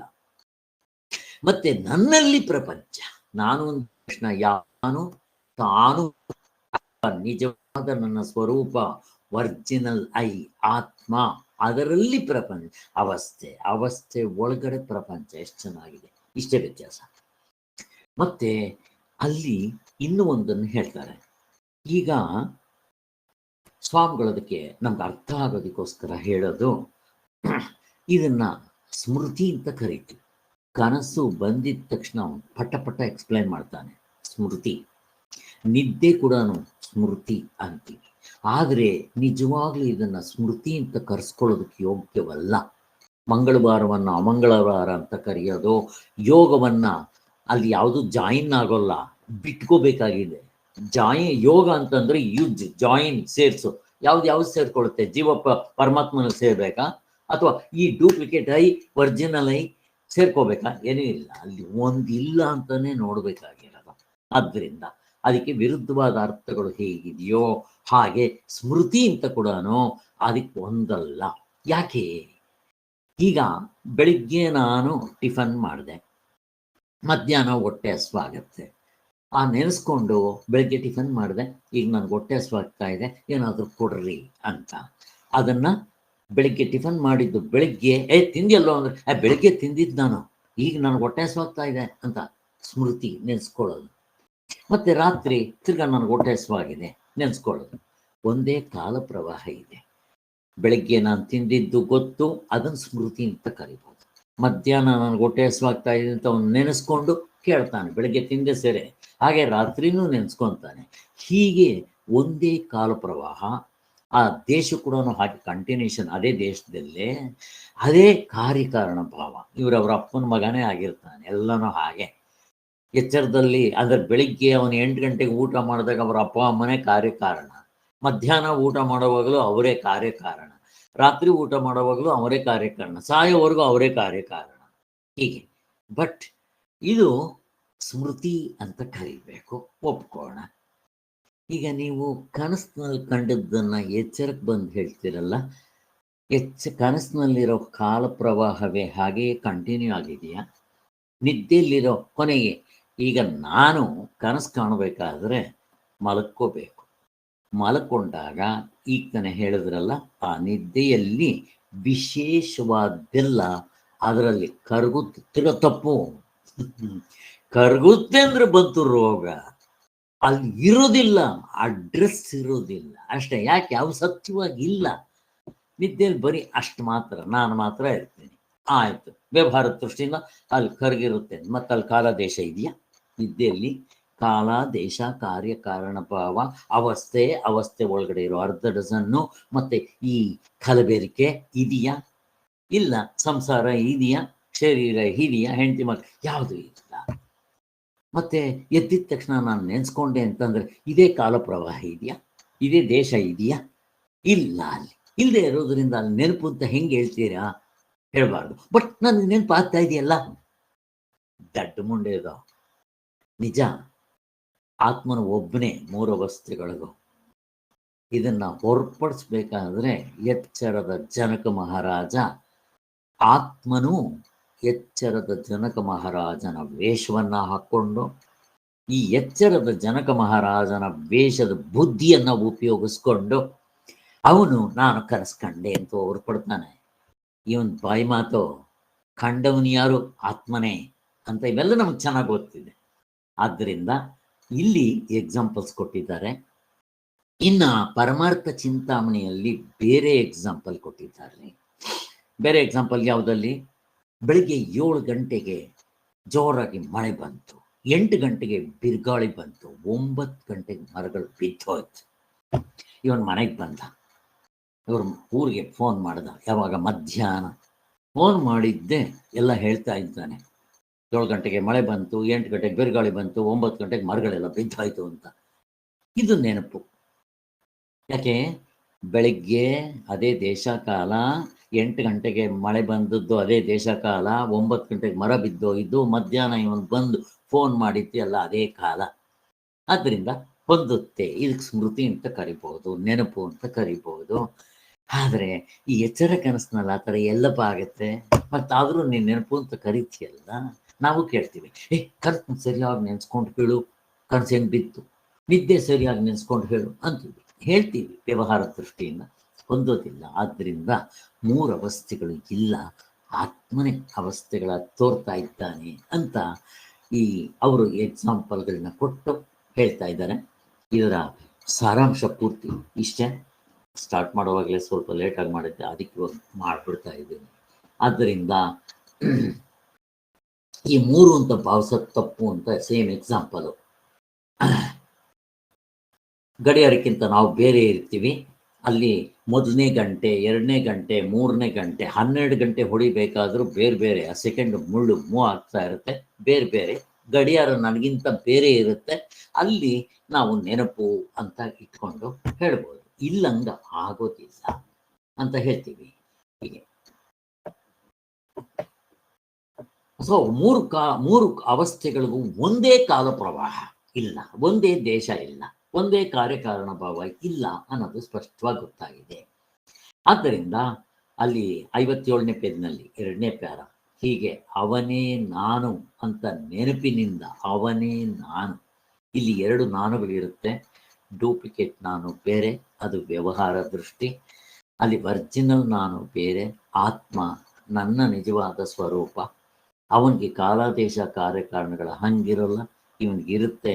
ಇವನು ದುಃಖಾಲಯ, ಅವನು ಆನಂದದ ಗಣಿ ಇರುತ್ತೆ. ಆದ್ದರಿಂದ ನಾವು ಸ್ಮೃತಿ ಅಂತ ಕರೆಯೋದು ಇಲ್ಲಿಗೆ ಹೊಂದೋದಿಲ್ಲ ಅಂತ ಸ್ವಾಮಿಗಳು ಸ್ಪಷ್ಟವಾಗಿ ತೋರಿಸ್ತಾ ಇದ್ದಾರೆ. ಇಷ್ಟು ಆಯಿತು. ಈಗ 8ನೇ ಪೇಜ್ನಲ್ಲಿ ಆ ಪ್ಯಾರ ನಾನು ಮಾಡ್ತಾ ಇದ್ದೀನಿ. ನಾನು ಎಂಬುದನ್ನೇ ಎಚ್ಚರದಲ್ಲಿ ನಾನು ಎಂದುಕೊಳ್ಳುತ್ತಿರುವು ಎನ್ನುವುದಕ್ಕೆ ಅಡ್ಡಿ ಇದೆ. ಅಂದರೆ ಎಚ್ಚರದಲ್ಲಿ ನಾನು ಅಂತಂದರೆ ಜನಕ ಮಹಾರಾಜ, ಕನಸಿನಲ್ಲಿ ನಾನು ಅಂದರೆ ಭಿಕ್ಷುಕ, ಅವನು ಬೇರೆ, ಸ್ವಲ್ಪನೂ ನೆನಪಿರೋಲ್ಲ. ಗಾಢನಿದ್ರೆಯಲ್ಲಿಯೂ ನಾನಿದ್ದೆ ಅಂತ ಹೇಳ್ತೀವಿ. ವ್ಯವಹಾರದ ದೃಷ್ಟಿಯಿಂದ ಇವನೇನು ಅನ್ಕೊತಾನೆ, ಎಚ್ಚರದಲ್ಲಿರೋ ನಾನು ಜನಕ ಮಹಾರಾಜನೇ, ಕನಸಿನಲ್ಲೂ ನಾನೇ ಇರ್ತೀನಿ, ನಿದ್ದೆಯಲ್ಲೂ ಕೂಡ ನಾನೇ ಇರ್ತೀನಿ ಅನ್ಕೊತಾನೆ. ಆದರೆ ನಾವು ಪರಮಾರ್ಥ ಚಿಂತಾಮಣಿಯಿಂದ ವಿಚಾರ ಮಾಡಿದಾಗ ಇಲ್ಲ ಅಂತ ನಮಗೆ ಸ್ಪಷ್ಟವಾಗಿ ಗೊತ್ತಾಗಿದೆ.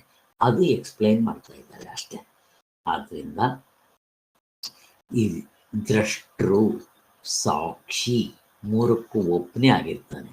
ಆದ್ದರಿಂದ ಅಲ್ಲಿ ಹೇಳಿದ್ನಲ್ಲ, ಆತ್ಮನೇ ಈ ವೇಷವನ್ನು ಹಾಕ್ಕೊಂಡು ಅವನು ಹೊರಪಡಿಸ್ತಾನೆ.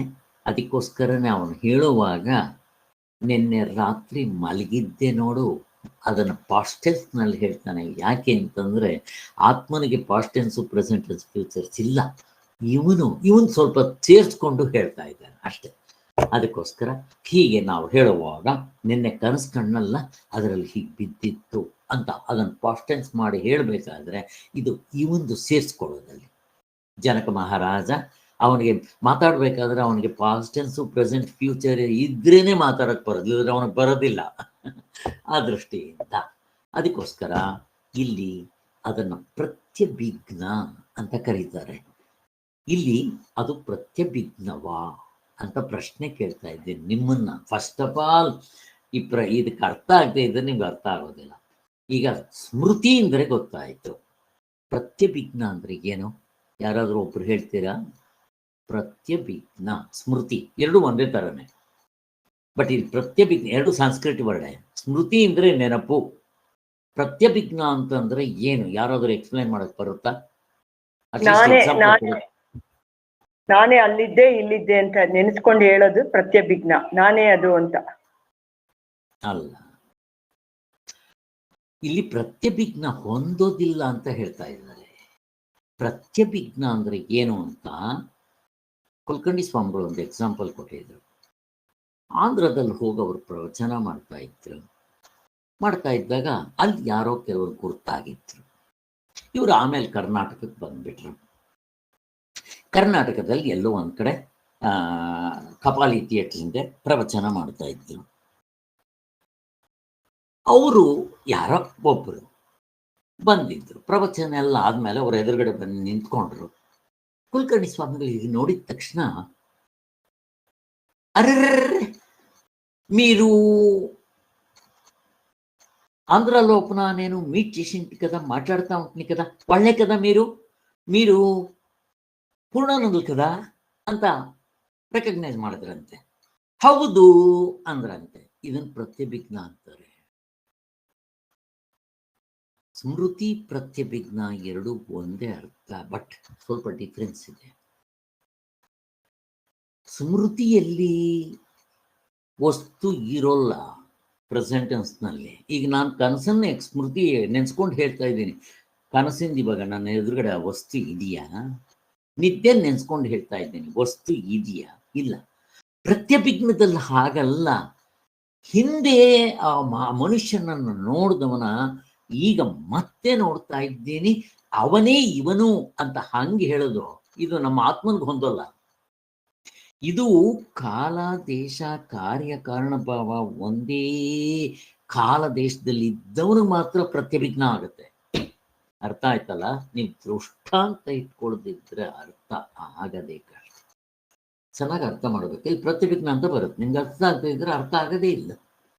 ಹಾಗೆ ಆದ್ದರಿಂದ ಸ್ಮೃತಿಗೂ ಪ್ರತ್ಯಭಿಜ್ಞ ಎರಡೂ ಕೂಡ ವ್ಯವಹಾರದಲ್ಲಿದೆ. ಸ್ಮೃತಿಗೂ ಈ ಪ್ರತ್ಯಭಿಜ್ಞಕ್ಕೂ ಅದೇ ಪ್ರತಿಬಿಂಬ, ಅದೇ ಅಜ್ಞಾನ. ಹಿಂದೆ ನಾನು ನೋಡ್ದವನ್ನೇ ಇವನ್ ನೋಡ್ತಾ ಇದ್ದೀನಿ. ನೀವು ಗಾಡ್ಲಿದ್ರೆ ಹೆಂಗಾಗುತ್ತೆ? ಹಿಂದೆ ಇದ್ದವನು ಬೇರೆ, ಇವಾಗ ಇದ್ದವನು ಬೇರೆ. ಅಸರೇ ಇಲ್ಲಿ ನನಗೆ ಆ ವಸ್ತು ಇಲ್ಲಿರಬೇಕು. ಅದರಿಂದ ಇದು ಸ್ಮೃತಿಯೂ ಅಲ್ಲ, ಪ್ರತ್ಯಭಿಜ್ಞವೂ ಅಲ್ಲ. ಯಾವುದು? ನಮ್ಮ ಆತ್ಮ. ಯಾಕೆ? ಅವನು ಈ ಕಾಲ ದೇಶದ ಒಂದೇ ಇಲ್ಲ. ಈಗ ಆಂಧ್ರ ಪ್ರದೇಶದಲ್ಲಿ ನೋಡಿದ ಆ ಕಾಲ, ಇಲ್ಲಿ ಎಚ್ಚರದಲ್ಲಿ ನಾನು ಬೆಂಗಳೂರಿನಲ್ಲಿ ಆಶ್ರಮದಲ್ಲಿ ನೋಡಿದವನು ಒಬ್ಬನೇ. ಒಂದೇ ಕಾಲ ಪ್ರವಾಹ ಇದೆ, ಅದೇ ಕಾಲ, ಅದೇ ದೇಶ, ಕಾರ್ಯಕಾರಣ ಭಾವ. ನಾನು ನಮ್ಮಪ್ಪ ಮಕ್ಕಳಿಗೆ, ನೀವು ನಿಮ್ಮಪ್ಪ ಮಕ್ಕಳಿಗೆ, ಎಲ್ಲ ಒಂದೇ ಕಂಟಿನ್ಯೂಷನ್ ಇದೆ. ಆದರೆ ಸ್ಮೃತಿಗೂ ಇದಕ್ಕೂ ವ್ಯತ್ಯಾಸ ಏನು ಅಂದರೆ, ಸ್ಮೃತಿ ಹೇಳುವಾಗ ಆ ವಸ್ತು ಇರೋಲ್ಲ. ಈಗ ಹಾವು ತಿನ್ನಲ್ಲ, ಅದು ಸ್ಮೃತಿಯಿಂದ ನೀವು ಅದನ್ನು ಕನ್ಫ್ಯೂಸ್ ಮಾಡ್ಕೊಳ್ಳೋದು. ಅಲ್ಲಿ ವಸ್ತು ಇರೋಲ್ಲ. ನಿಜವಾದ ಹಾವು ನೋಡಿದಾಗ ಬೇರೆ, ಅಲ್ಲಿ ವಸ್ತು ಇರುತ್ತೆ, ಪ್ರತ್ಯಕ್ಷ ಪ್ರಮಾಣ ಆಗ. ಹಾಗೆ ಅರ್ಥ ಆಯ್ತಲ್ಲ? ಈ ಡಿಫ್ರೆನ್ಸ್ ಇದೆ. ಆದ್ದರಿಂದ ಅಲ್ಲಿ ಅದು ಇಲ್ಲಿ ಹೇಳ್ತಾ ಇರೋ ಸ್ಮೃತಿ ಅಂತ ಅಂದ್ರೆ ಸ್ಮೃತಿಯೂ ಅಲ್ಲ, ಹೋಗಿ ಪ್ರತಿಭಿಜ್ಞಾನ ಅಂದ್ರೆ ಅದು ಅಲ್ಲ ಅಂತ ನಮ್ಗೆ ಇವಾಗ ಕ್ಲೀನ್ ಆಗಿ ಡಿಫ್ರೆನ್ಸ್ ಗೊತ್ತಾಯಿತು. ಸೊ ಅಲ್ಲಿಗೆ ಇಲ್ಲಿ ನಿಲ್ಲಿಸ್ತೀನಿ. ಓಂ ಶಾಂತಿ ಶಾಂತಿ ಶಾಂತಿ. ಜೈ ಗುರುದೇವ್, ಜೈ ಶ್ರೀರಾಮ್.